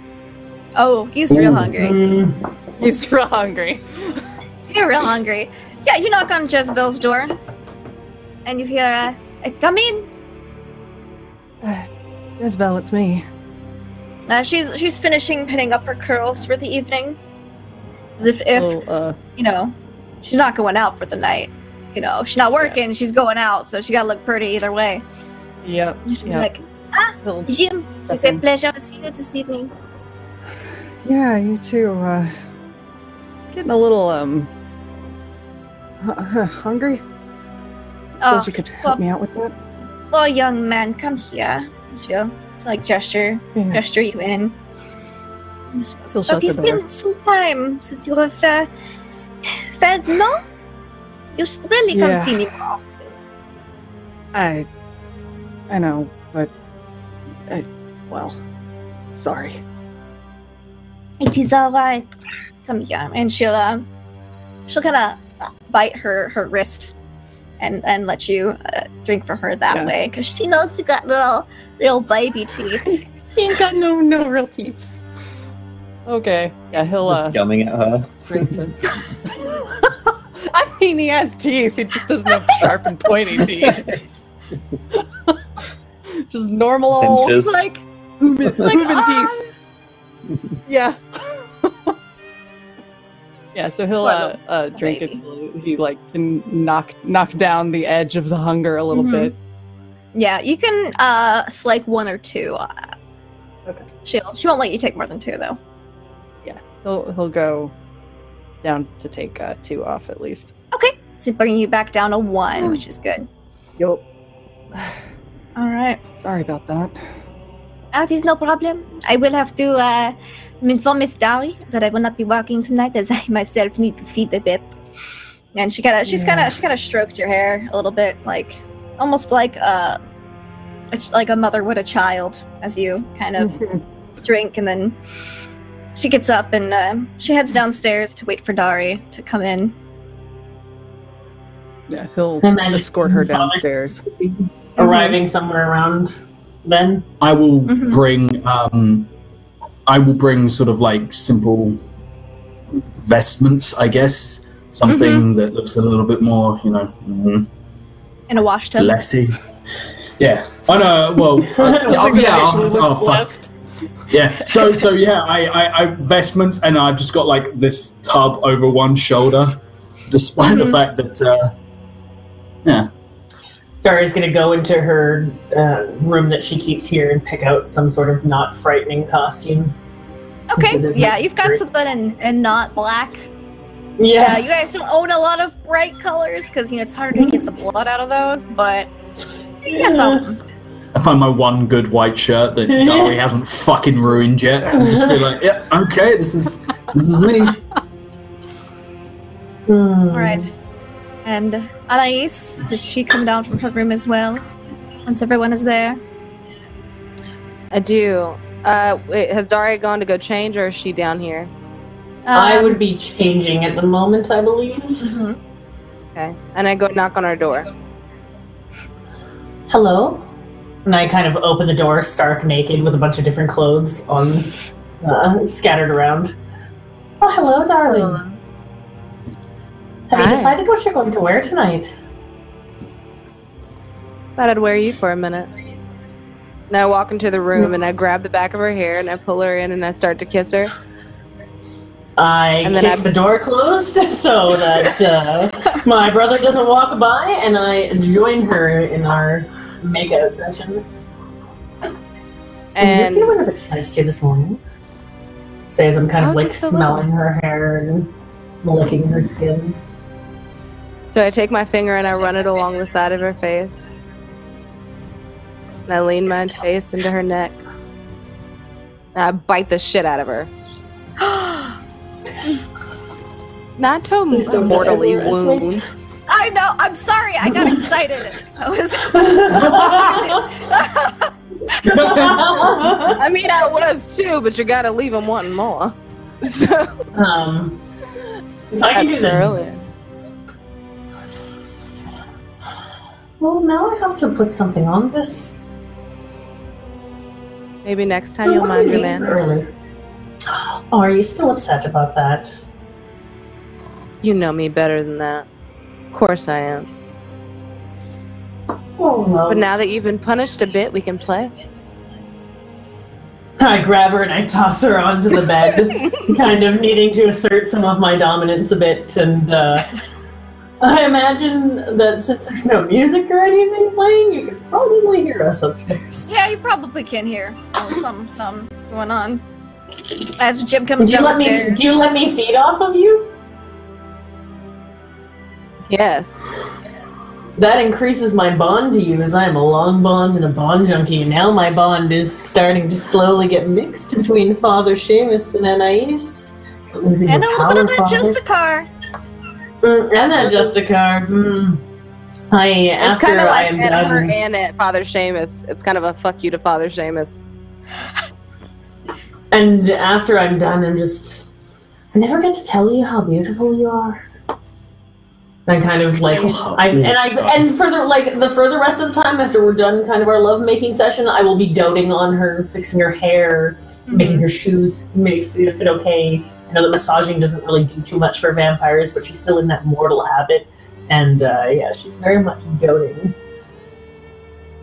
You would notice the change in flow for Dari. Usually she's very, but now she's pretty, songstress. And the blood bond kind of reminds me that Seamus is downstairs. Yeah, so Mark Seamus is somewhere else? downstairs. And it's just him and Chad in the room right now, with maybe Ichabod, like, dusting off some decorations. And that's their background noise right now, and it's just real quiet. And Chad's kind of just like, I'm gonna go stand outside. He just walks out. I look at Chad. How does Chad react? He's like, Yeah, Chad's just like, Yeah, he's just kind of like awkward. a little uncomfortable. Chad's like, he's like, this is real awkward. Like, that's the look on his face. And I'm just gonna stand outside for a while. I'm gonna I look at Chad. Hello, pick up Chad. smoking or something. Hey, Ichabod. Would you like to play? You know, I think I'm just gonna start a new habit. I'm gonna try smoking. I gotta go outside and do that.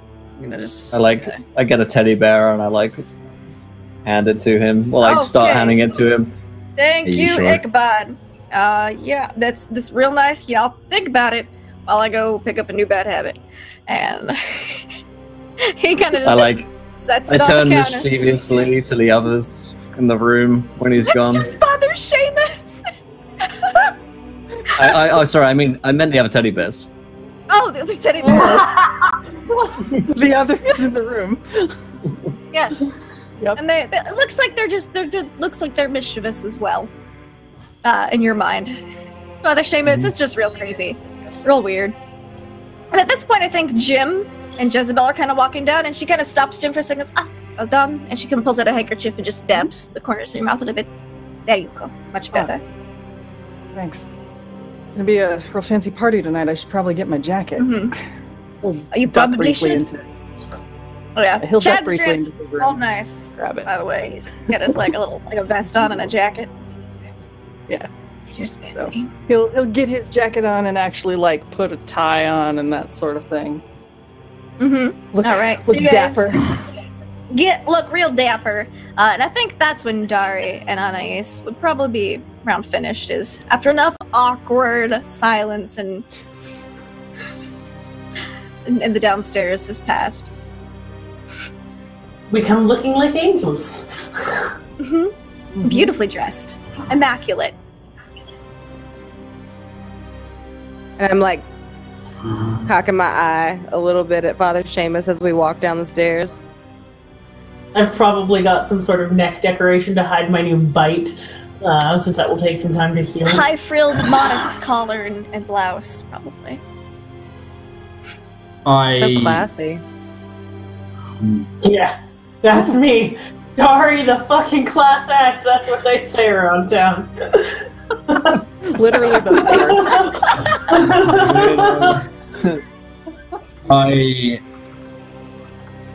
I'm going to walk over to Anais and do you have a moment to speak in private? I have a moment. It just depends how I want to give it to you. Give me a second. I'm so tired for some reason. Sure, let's talk. I will go out and check on Chad at this point. We seem to have developed a unhealthy working relationship. How so? You seem to harbor a great deal of...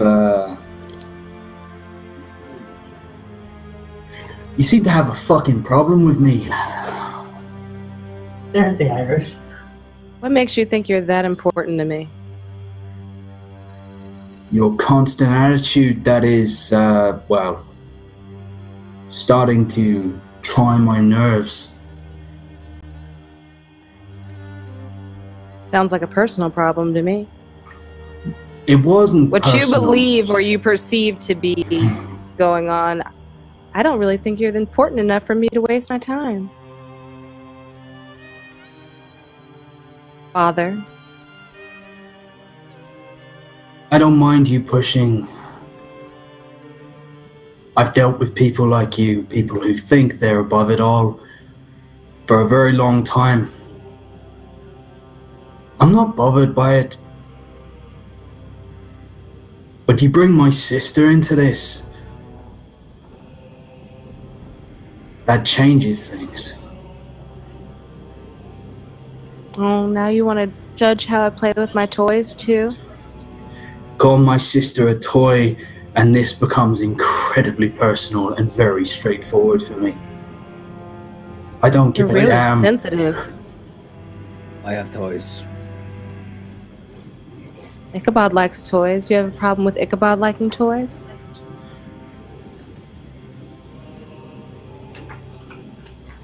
This is your only warning. I don't take very kindly to threats. But I'll Consider make it you a promise, then. promise. Oh. Well, here's mine. Do whatever you're gonna do. What happens between me and your sister is my business. And that's a lot of my business.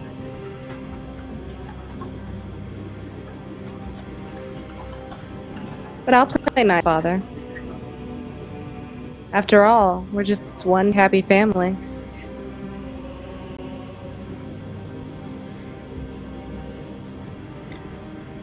You look Pardon? lovely tonight. Thank you. How And I sweet of will you to say. Leave her to everything, and I'm gonna go over and tend to Ichabod and see how the decorations are going.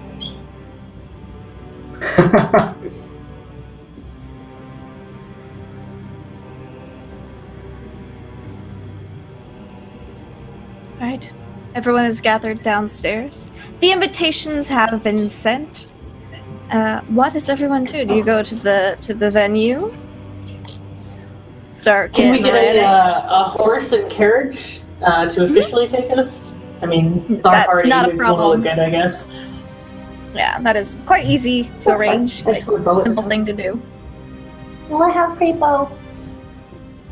Jim You get operated a- on getting as fancy as possible with whatever we needed.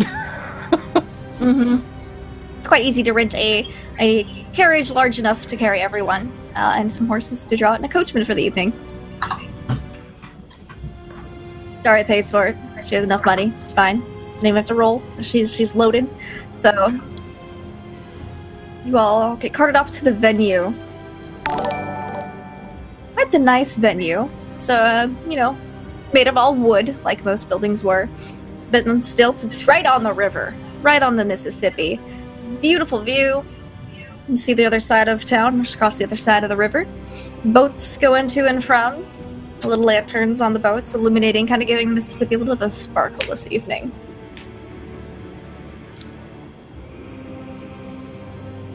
I'm having Guessing Father that- Seamus do it part of my costume. Yep. I'm assuming Ichabod starts the decorations, getting it all set up into place. Oh yeah, absolutely. I'm gonna level up. Daria will actually do some work herself and help out as well. Excellent. It is a fucking excellent. special occasion. Father gets Jim's his helping baptismal with decor prepared. and all that. Mm-hmm. Do some door Excellent. greeting.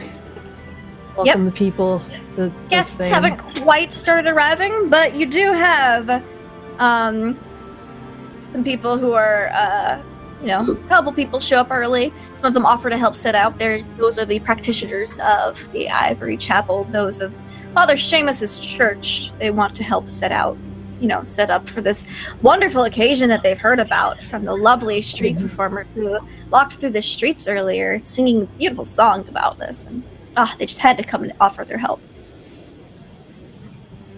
Street performer, right. Mm-hmm. He's like, okay, but singing kind of makes it click, and he just kind of looks for wherever Anais is. Mm-hmm. Like, okay, right. I'm the hostess, the mostess. Mm-hmm. So they'll help with whatever decorations, getting, chairs in, making benches, whatever. You guys don't notice him until you notice him, but Jamal is there. He's kind of just lurking in a corner. You don't notice him. So sometimes he's in a different spot whenever you do notice him. Creeper. Jamal's just being Jamal. Just being creepy. Creepy Nosferatu. Classic Trying not to Jamal. be seen. Jammer's gonna jam. Basically. And Chad is ready to be bouncer at the door, even though this isn't the B&B. He assumes that's his position in this role, and he is ready to fulfill it. Invitation to get in. All right. What do you guys do? Do you do anything specifically while you wait for people, or are you just waiting for people to file in? I honestly probably would be outside as well, like explaining to passer-goers what's going on, because people might be like, "Hey, what the fuck is happening?" And I'll be like, "This is what the fuck is happening." Come on. I have goodie bags for people. Excellent. Is there a piano or anything in here, or something for music? Yeah, there'd be a piano set up here. Jim will sit But down it's and not just start playing some music, so it's not silent when people are walking in. Excellent. That's a good excellent. idea. And you guys, Dari and Chad, you guys see this gentleman with a top hat and a waistcoat approach. He has a little cart. And it says Voodoo and Fortunes on the side.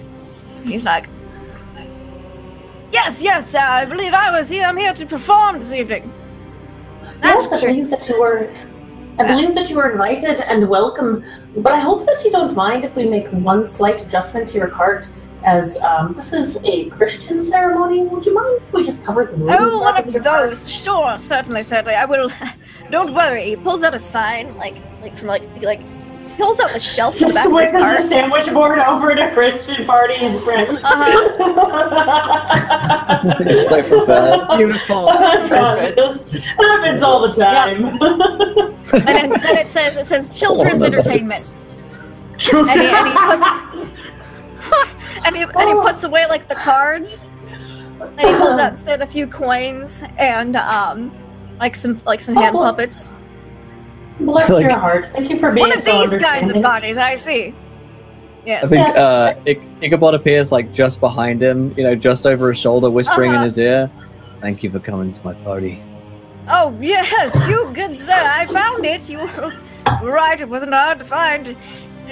He looks noticeably uncomfortable. Ichabod right there, basically hovering over him. Yes, I was able to find the place. Huh. Why don't you come in and make yourself comfortable while there's still enough space on the floor? I will definitely do that. I'm just going to set up in a corner as to not detract from the holy and religious ceremonies. Yeah. And Be a little bit more light-hearted. Don't feel like you have to be too. Oh no, religious. I've got a great one. I've got Joe. I think I have Jonah. He's not Jonah. He can be Jonah for tonight. And a whale. So we're set. Sorry, that's laughing out of character. I just can't. I couldn't. I broke the masquerade. Well, that sounds quite lovely. Step on side. Yes, all right. Excellent. And a whale. I can't. I couldn't find the whale, so I've just got a whale. It's not even. Good enough. No one's good enough. Kids will get it. It's really more of a fish. It's more metaphorical. It's a metaphorical whale. It'll be fine. The children will get it. I'm Kinda going to hell. Lifts his cart up the stairs and kind of sets up in a corner. throws out like a couple of like chair cushions in front of it, like for kids to sit on, and just getting like his doing some like shuffling some cards to get his hands all warmed up for the evening. So he arrives. You also are gonna see. Of course, it's very. He's trying to not watch you. Like he's deliberately like not making eye contact. Yeah, Ichabod is actually secretly really fascinated by the idea of magic. He's got that sort of childlike interest in like a magician. So he's keeping an eye on him to see if he can figure out his tricks, that kind of thing. Yeah. And do you go pick up the children from the orphanage as well? Oh, I do. Yes, I'll go and pick up my children. Yeah, it doesn't take you long. It's not too terribly far from here. It's pretty close to the river. And you bring them all in. They're some of the first guests, and they immediately just go over to where the food is, because I'm assuming you guys had something catered. Jim cheeses, breads, communion wine, etc. Yeah, okay. You take communion wine, the actual communion wine, please. Yeah, actual communion wine. I don't need everyone here. That would be way too overt. Real communion wine, not blood. Yeah, they immediately the party spread. Start eating some of the food, and once they've got fistfuls and a mouthful, they go run over to where the puppet performer is, and he's like, "Oh yes, a warm-up crowd, excellent. Once upon a time," and he just starts going into his spiel and just starts entertaining the kids, because entertained kids are quiet kids. I remind Ichabod he actually has stuff to do, and that he can't just stand there and listen to stories all night. I'm kind of fake guest listing people as they come in, because I want to try and find. I'm never gonna get Minis. Yeah. Oh yes, you're on the list, and there's nobody on the list. Come on in. Oh yes, you're on the list. Yes, Come on in. you're on the list. Thank you so much for coming. Yeah, you get a few people coming in. You actually notice that one of the people who come in is the owner of a certain antique store. Someone who you usually go to when you got things a little bit out of your league. You see, Marguerite DeMarle. She runs time and again antique store, and she's got a little higher up in this mafia that you all are in. She comes in. She goes, my dear Dowry, it is a pleasure to meet you, to see you again. I see you are putting on quite the shindig. Yes. So lovely to see you. Won't you please come on in? Make yourself comfortable. This is a bit unusual, a little high profile, don't you think? Sorry, trying to get my accent back. Damn it, you guys are really throwing me for a curveball tonight. My name is Darius Vampire. Use your shoulders to inspire it. It is a little bit of a shindig, but right now there's a lot of bad things that are happening, and I think it's good that we're seen amongst the people to keep up the Masquerade. I am here to make sure nothing gets too out of control. Should it happen? Just letting you know. Oh, Jesus. Well, thank you for coming. Make yourself comfortable. There are some party tricks over there, and any one of my staff will be happy to help you with anything that you need. I'll just, merci. I will keep myself occupied. And you see she actually notices Jamal and just, walks over to him. And they have a quiet conversation in the corner. Do I see anyone close to them? Is Ichabod close to them? No one's particularly close to him. I'd say probably, what is Anais doing during this party setup? She descended down the stairs after getting dressed and cleaning up from her hangout. And she is going to stand downstairs and greet people as they come in. Okay. So, she's the hostess, so she's kind of moving about through the crowd. I'd say Jim is probably Jim or Ichabod is probably the closest, since they're doing the actual setup and mingle stuff inside of the room. So Jim and Ichabod would be closest to Jamal and Marguerite. Okay. Yeah, Jim is playing music, but he's going to kind of keep an ear to the conversation if it's close enough to hear anything at all. But he doesn't want to like be actively eavesdropping. Yeah, if you want to try to listen in, it will be a I know these stats. Probably a just like an intelligence investigation. Try to like drop some eaves. Drop some eaves without. Drop some eaves. Yeah. All right. Sure. We'll drop some eaves or try to. Or subterfuge. I'd allow subterfuge instead of investigation if you prefer. Let me see which I'm better at. Same goes for Ichabod if he wants to eavesdrop.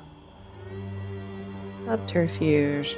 I think he's too preoccupied. He's just forgotten why he's here. Happens. Yeah, Jim's just playing music to look busy and actually fill the room with some sound. I'm playing children's games with children right now. Like. Yeah. Oh, there's a rousing He's like game of living his best on life right now.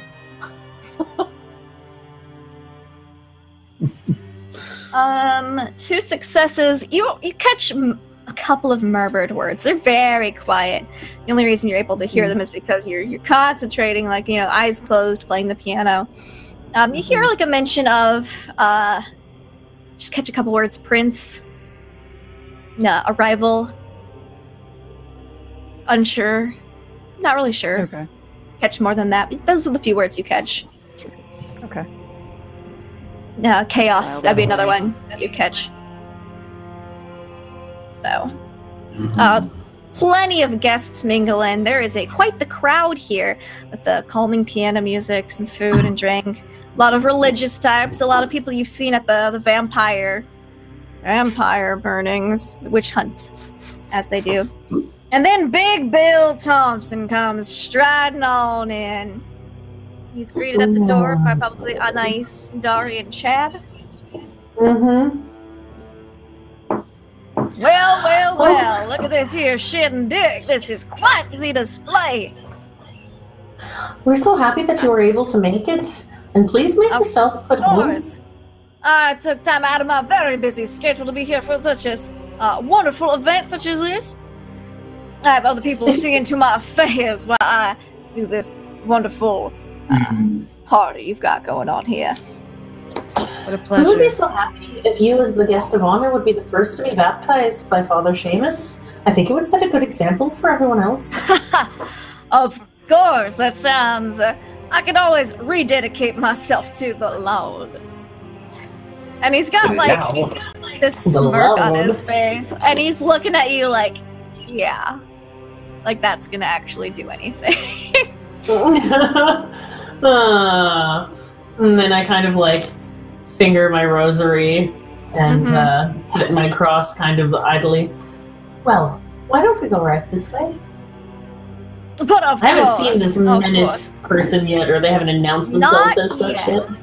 Mm-hmm. Why don't we just tell the elder vampires what the fuck is going on? Exactly what I was thinking.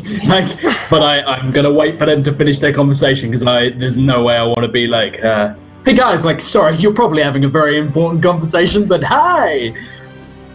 Mm-hmm. You walk in, Big Bill, and he just starts mingling with the crowd. They're like, oh, it's Mr. Thompson. It's Big Bill Thompson. Oh my God, look at that. It's Big Bill Thompson. And, everybody knows him. He's just loud and boisterous and greeting them all. Big bad Joe. I'm gonna start, like, slowly making my way towards our elder vampires as this thought comes across me. I think me and you are, like, at the same time, like, approaching them from either You side. need to distract Big Old Bill. Yeah, you know that they're, that Marguerite is a generation or two older than you. She's not super old. No, she might be like a 10th or But the more vampires that know what's going on to end the vampire hunt, I'm sure they would be. You suspect that Jamal is about her generation, maybe a little bit older. But they seem to have finished their conversation as you don't even see Jamal. He's just a fly on the wall right now, somewhere you don't know. He's standing real still. Do you give me any kind of indication that you want me to deal with Bill? Because otherwise I'm going straight. Yeah, no, I give you like a, here he is, Thumbs up. I go over. He's a guest of honor, and I have directed him to you. So hopefully he will start making his way towards you as well. Have you mentioned anything of being fuck about no. Fantastic. Good luck with that. Thanks, sis. You're welcome, bro. Marguerite, do you mind if I have a moment of your time? There's something I wanted to say, not quite close to... But of course. She kind of like moves to the side of the room, edge of the room, out of the crowd Kind a of bit. lean up against a wall, playing with my hair. The whole reason that we've gotten this little party together is we've found out what's going on with the plague. It's not really a plague. It's a voodoo curse. It's causing people to stay up all manners of the night, and that is why the mortals think that it's vampires and not the plague. Have you heard of a menace? Apparently he's responsible for all of this. I've heard of him. He's apparently new in town, though I have not seen him. Apparently no one has seen him, they just know he arrived. They saw him arrive and we have not seen him since. Kind of go into the details of what I had shared with Madame... What is the voodoo queen's name again? Sorry. Yes, Marie Laveau. Maria Laveau. Yes, and I will at length explain Update what her. we've been up to. Yeah. Yeah, get her abreast. She's like, you all have been very busy. We wanted to make sure that... Playing it a little dangerously lately, no? Be careful. Unfortunately, we don't have much of a choice. They're getting closer and closer to my home. I kind of give her like a please pity us poor little babies look. She's not really buying it, but she kind of like, you know, like, yeah, I was there once, whatever. I kind of get it, but I can't let it slide. And she's like, well, the prince is agitated. This person here could threaten the stability we have known for so long in the beautiful city of New Orleans. Let us hope that they have passed through, and that this situation with the curse resolves itself shortly. You suspect that there is Jess involved? This woman whose husband was murdered? I will send someone to take care of her. I was just speaking with Jamal, and he gave me similar information.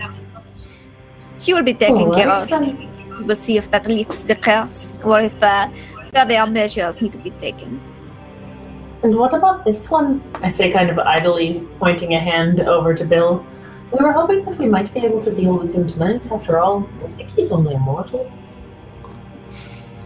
He's the one who's been causing all of this ruckus. Perhaps if we take out their leader, then they will not congregate around vampires any longer. We can try. He is a little more powerful than a mere mortal, no? Can you not tell? I noticed that there was something a little bit odd about him. There could have been some sort of blessing. I'm not as skilled as you are with finding out these things yet. My eyes kind of lock on him a little bit more intently. Well, I will see what the results are from having this milkmaid, this milkmaid, this clothes washer taken care of. It will be done soon, before the party is over. Then we can see what needs to be done from then. I should have word from the prince by then as well. I nod and I take her hand and I kiss her knuckles gently. The prince wants this resolved as quickly and as cleanly as possible. That is why I am here. One of the reasons. And at this point, I think Anais is still on door duty. You're gonna, I'm assuming you have the big guest list that pretty much basically just has a couple names on it. And you're like, yep, you're on the list, come on in. Our pleasure, thank you. Thank you for coming. Our pleasure, thank you so much. How delightful, wonderful, thanks. You see one lady come in, and her name is Jessica. And she looks pretty tired. She also looks like the rest of the crowd, pretty fired up, pretty angry. What's going on? Hi, welcome. How are you this evening? Oh, you know, just hoping that the Lord can take care of all this terrible horror that's been going on. Oh, Here to indeed. bring some light to the night. Yes, we pray every day that this horrible time will come to an end. Thank you for coming. Thank you. And she kind of walks in. A few more regular guests come through, and then you see this other person walk up. You also recognize the Justicar. What was his name? I wrote it down because I'm smart. His name is Cassius Cartwell. You see Cassius Cartwell arrive by himself. And you recognize him from, he took quite a liking to Dari at the brief visit he had to the B&B. Yes, Welcome hello. It is wonderful to see you all throwing on such a party. Is, what was her name? Dari? Is she here tonight? She is. She's unavailable at the moment. Can I help Next. you? Oh no, I was just curious as to who all was in attendance this evening. Were you hoping for something in particular? Oh, just to say hello to such a lovely lady such as herself. I'll make sure that she knows that you're looking for. Yes, I'm just going to go inside and enjoy the atmosphere. So much terror in the air, it's a bit delightful. And he's just gonna boldly walk on inside. Is Jim close Strutting enough for, to hear me? You could definitely signal to imagine him. Yeah, he might be further back, probably. I don't think he's right by the door necessarily. Yeah, not right by the door, but you could signal to him. He's not hidden by the crowd of people. He's kind of on the outside edge.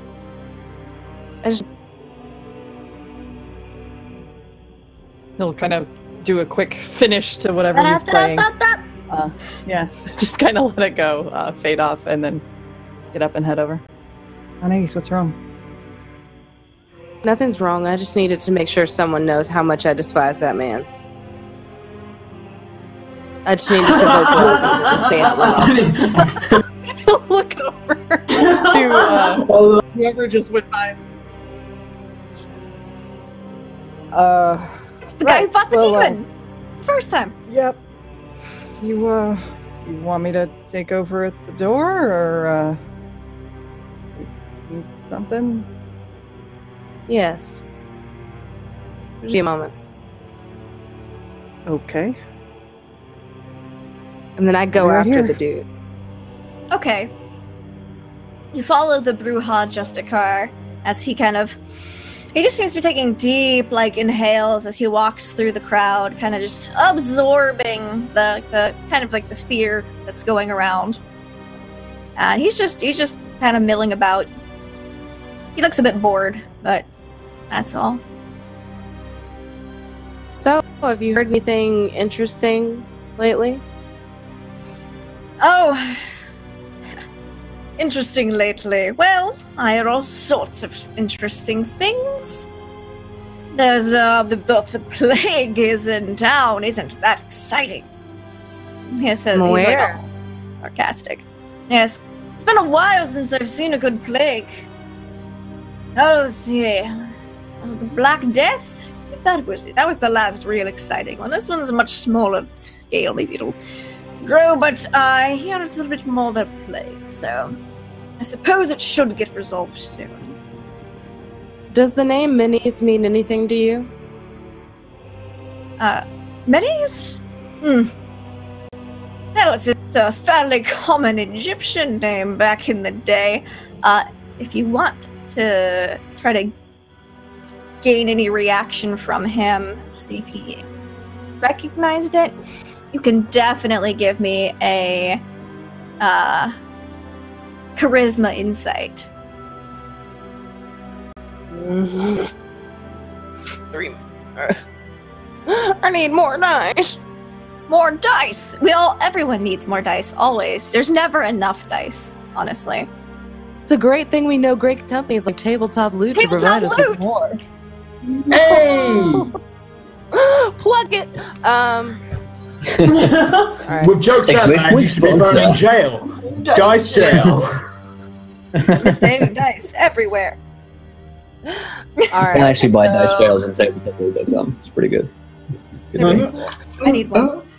There it is. 4 successes and 2 failures. 4 successes and 2 failures. You're able, like, if you all were mortals, his DC was a little low. If you were mortals, he would probably got a little pale when you said minis. He recognizes the name and he's not happy about it. Maybe even a little intimidated by it. But it's very subtle. It's a slight twitch in the eye, maybe like, slight twitch in the neck, but that's it. Just a little, very quick. Barely noticed it. Dari would be quite thrilled to know that you were helpful. I'd be glad to put in a good word for you if you could give me a little information. Well, I've heard rumors that there's someone of that name in town. Rumors. Pardon? I don't deal in rumors.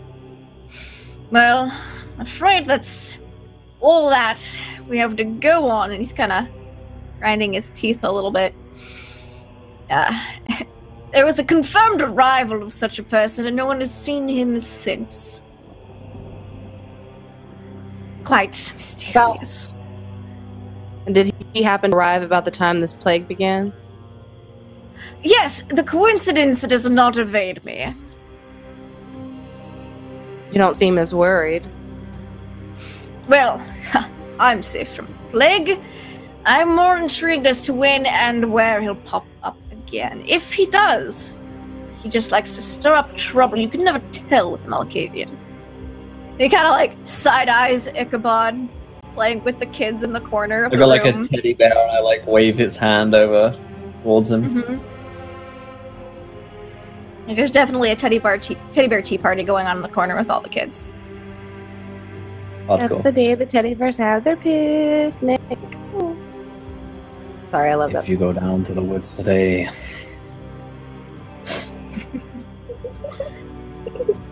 So, figured maybe if enough presence is at this little get-together, perhaps he'll make an appearance. If he's still in town. I have a feeling he is. Well, thank you for your help. Of course. He's just his mood has soured a bit, but he continues to just kind of walk around the crowd, trying to feed off the emotion that's just in the air a bit. And I think at this point, Jim is the person with the best eyesight to the door, probably, because he came over to swap. Oh yeah, you are at the door. You're the one greeting. Yeah. He's doing the guest list bullshit now. Yep. You're letting some people in. People are walking up. Father Seamus, it's probably about time for you to start the baptisms as well. You are muted, so. I got you. There we go. I wanted to go over and speak to Big Bill. All right. Because yeah, I haven't actually seen him since. He's got a flock of people around him. He is just shaking hands, slapping backs, hugging. Yeah. Shake his hands. I imagine I've probably dealt with him before. He seems like a pious kind of man. His hands unusually warm to the touch. Almost hot. would I be able to like put the connection together? Because I felt. Did I actually? You did. No, I don't you think did I feel ever. it. I think Yeah. you did. Okay. Right. Because you pulled him aside. Oh, yeah, I did. Because I took him out. Yeah. Aside. Okay. I sort of there's a flutter in my brow as I sort of figured it out. Can I roll something to see if I can Sure. figure you can out roll, like specifics, or is it just a hunch? You can roll me an occult intelligence. Alright. Because I don't think religion's a thing. So yeah. I don't think Occult intelligence. 2 Unless and then 2. Yeah, so it's 4. I don't think I'm gonna do. It's more my sister's specialty, but I'll see what I can. Hey, 3 successes. That's 3 successes.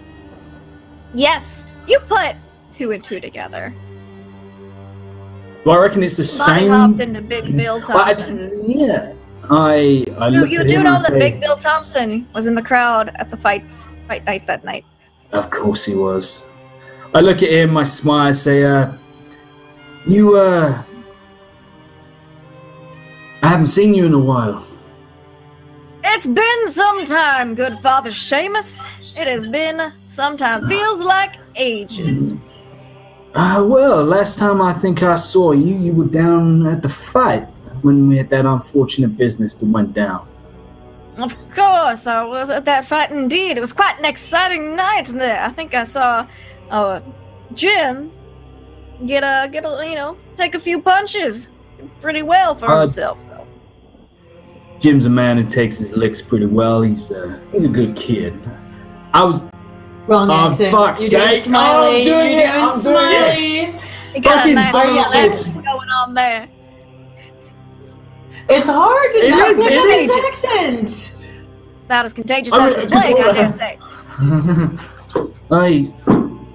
dare say. Jim's a good kid. He can take his licks. I was wondering if we might speak a moment. I understand. And I sort of like smile we're at the gonna people. talk about this shindig y'all This put baptism. together. Yeah. I was Of thinking of having a little, making it a little special for you. Of course, extra holy water, of course, right? As much as I can lay my hands on. I look at him just like, you best believe. And I will take him away from the crowd and just.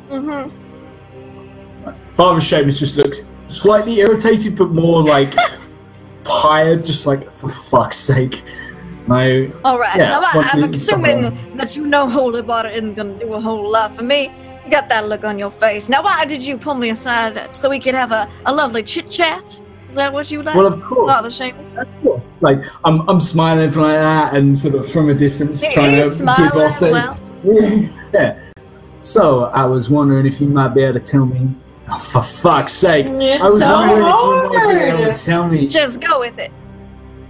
I was wondering if you might be able to tell me about all these recent burnings that I hear you've been riling up. Oh, well, didn't you hear? There's vampires in town. That's right crazy. Of course, no I people know. burning are actually vampires, as you well know. Mortals couldn't do such a ridiculous thing like that. What's your end But- game? Well, you see, I was summoned to make a pact with a charming young lady whose husband was tragically murdered. Well, you see, I have my end of the bargain to uphold. The IRS is a little involved, but I think I've thrown them off the track for now. I whipped up this lovely little plague, as you call it.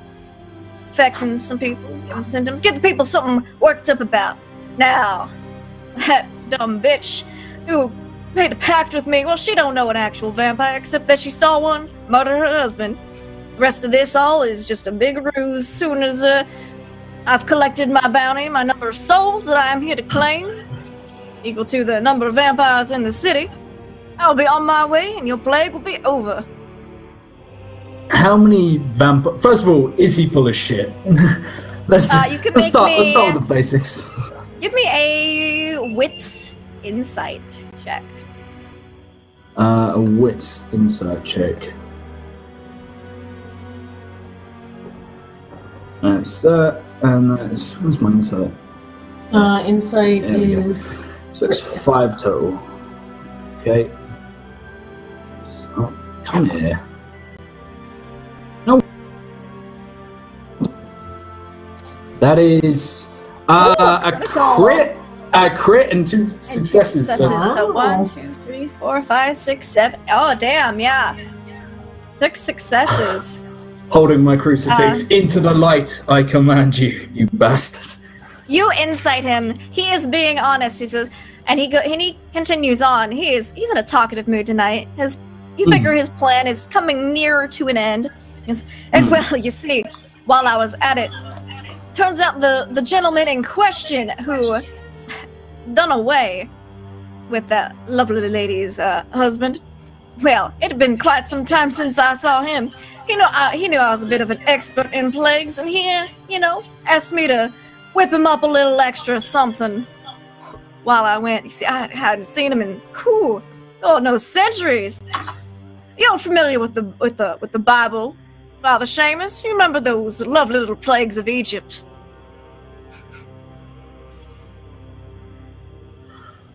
Of course. Yes, I think they were some of my finest work. Some of my finest work, indeed. And, well, that same gentleman who I made a nice little deal with back in the day, well, he's back in town, and would you have it, he has asked me to do a little something extra for him. Now, that I am unable to reveal, good father, as that was part of my continued pact in town. But it will all soon come to an end, I assure you. And at this point, we're gonna hop back over to Jim, who you recognize the fellow walking up to the door. Jim, it's the man who asked you where he could buy a nice suit, as he had just gotten off the boat and had gotten into town. Excellent. He walks up. He's got a pristine white suit on, with a blue kind of ascot, jabot tie, as is in the style. He's got a walking stick. He's kind of walking with, and he walks up and he goes, I told you we would meet again. A surprise. Sorry, it's been some time. I don't recall your name. Oh, you directed me to this wonderful tailor. He kind of, Yes. pops his collar a little bit. See, you've definitely availed yourself. You look quite nice, sir, if I may say. I believe I'm on the guest list. Sure. Name? Right there. And he's not even, you're holding the guest list. From his field of view, he can't point over it, but he leans down. There's a couple names. I'm assuming Menny's is the only name on there. And he kind of just taps on it. And as he taps on that name, that's where we're going to end our session for this Son evening. of a bitch. Yes! At least we got him to show up. Yeah. This is fine. Any plagues of Good Egypt? plan, No big deal. nice.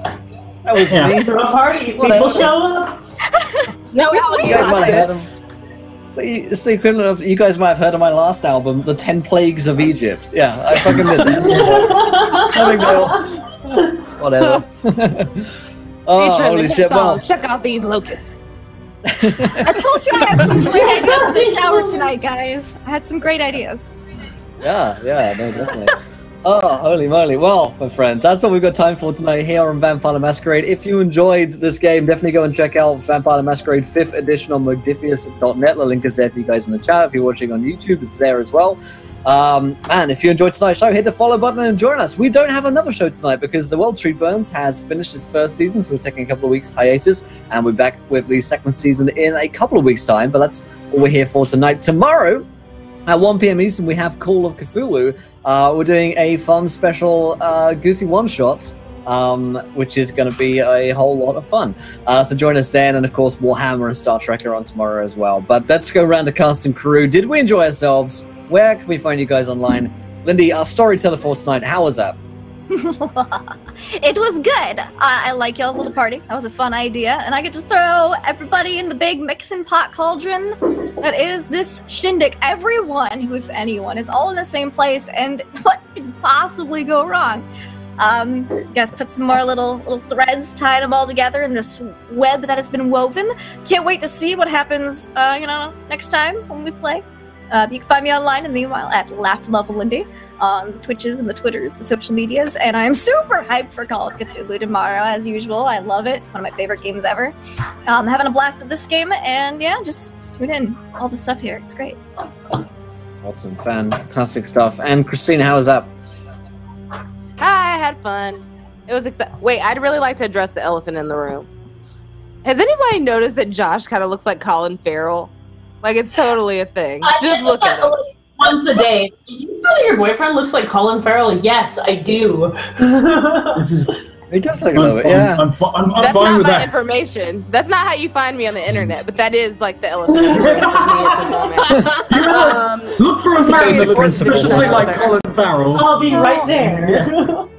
My name is Christina Ariel at Christina Ariel, KRYSTINAARIELLE, and you can find me at 7 o'clock tonight, 7 o'clock Pacific Standard Time on twitch.tv/DND for Sirens of the Realms, episode 2 of season 3. So come check that out tonight at 7 and see my ASMR do stuff and things. And then you can see me on Sunday on twitch.tv/Roll20 app, where I play Helena on Star Trek Adventures, and I eat a whole bunch of candy because she's my spirit animal. And then of course you can find me here on Tuesdays and Mondays. You can see me on twitch.tv. No, it's not. I'm dumb. Hold on. It's facebook.com/nerdbotmedia, where I host Node Talk Live every Monday at 9 o'clock p.m. Pacific Standard Time. Other than that, you can find me on Twitter talking about stuff and things. Oh, and today's my husband's birthday, so happy birthday, Anthony Jason Tigner. You're welcome for being married to me. Yes. Amazing stuff. And Laurelania, how was that? That was really good. My favorite part of the show was definitely Anais' song. You'd think I'd know that my friend can sing, but apparently I'm a shitty friend and didn't know that, so I was blown away. I'm probably going to You don't read my Twitter. I read your Twitter. I just always have sound off on Twitter, so a lot of times when you're singing or dancing, the only thing that I saw that you were singing was the me's when you were doing Let the Bottom Hit the Floor. Oh my god! Sorry.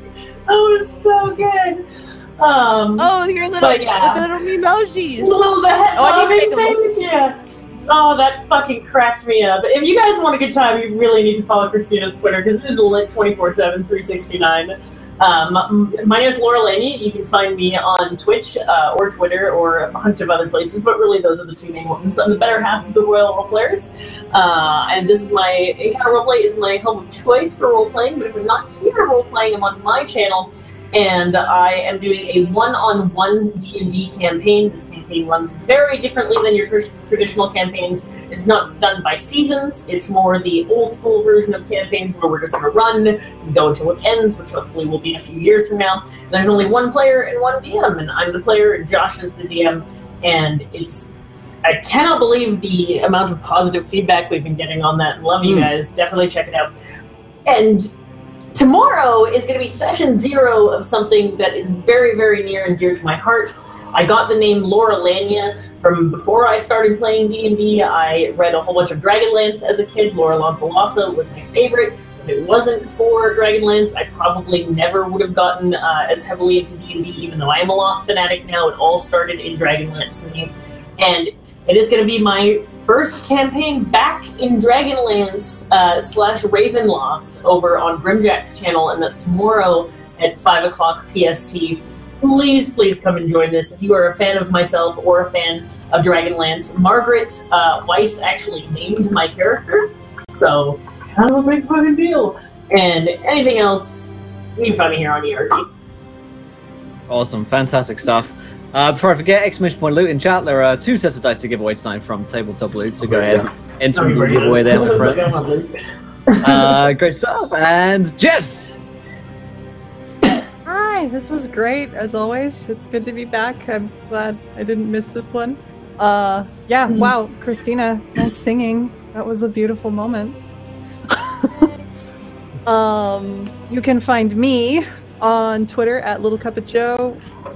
I'm kind of all over the place, but mostly you can find me here now, or Thursdays at 10 p.m. Eastern on Scraticus's channel. I run a Ryutama game, which is interesting. And on Saturdays, I'm over on Anaris' Twitch channel at 8 p.m. Eastern for 2 different games. They alternate weekends. They're both a good time. One is very cute, one is very dark. So, best of both worlds. Fantastic stuff, awesome. And last but not least, Josh. I had a lot of fun as well. It's going to be an interesting party.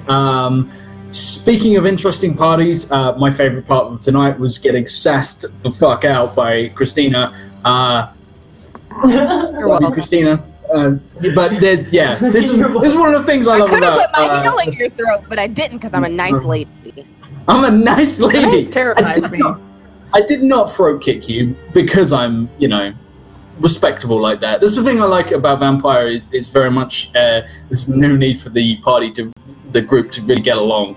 It's just sort of like it's us versus. We have to kind of keep things ticking over, but we can hate each other, and that's what I like about Vampire. So yeah, it's a lot of fun. I will be. Me and Tia will be going live later on tonight, probably in about 3 hours' time, about 8 PST, for some more episodes of Trinity, where some small town shenanigans are happening. You heard one of the characters today, actually. Yeah, you did. Smiley. Oh god, I've been doing like an atrocious Southern American accent that I apologize to everyone I've offended with tonight by accident slipping into it. But I will be doing that later on, along with a few other people. And Tia is trying to figure out some stuff involving a mine and a very sick old man, and you're not an investigator. No, you're not an adventurer, you're an investigator, because she's only level 2 and she's decided she's not going to become an adventurer. She swears, she says, stepping into a D&D campaign. I'm not an adventurer, but I am in a D&D campaign. My character thinks she's not an adventurer. Oh, that's me. You find me on Twitter, it's in Camdrop. Fantastic. Let's pick these 2 winners before we go and host some right off good buddy Mad Morph, who's streaming right now. He's streaming some The Conjuring House. Oh, fuck that is. This looks scary. I'm going to go there and shit my pants. But the 2 winners are Mr. Punky H and Gem Song RS. You guys are fucking awesome. You guys are Congratulations! Congratulations. Set of tabletop loot dice. Congrats, you guys. Congrats. I'll get in touch here in just a few minutes. But we're going to host some right up buddy Mad Morph, and we'll be back tomorrow at 1 p.m. Eastern for Call of Cthulhu. Fun little special one-shot I'm putting together. But until then, my friends, until next time, try and roll too many now ones, because we want to be there laughing when you do. Good night, everybody. Bye. Bye. Bye. Eat your friends.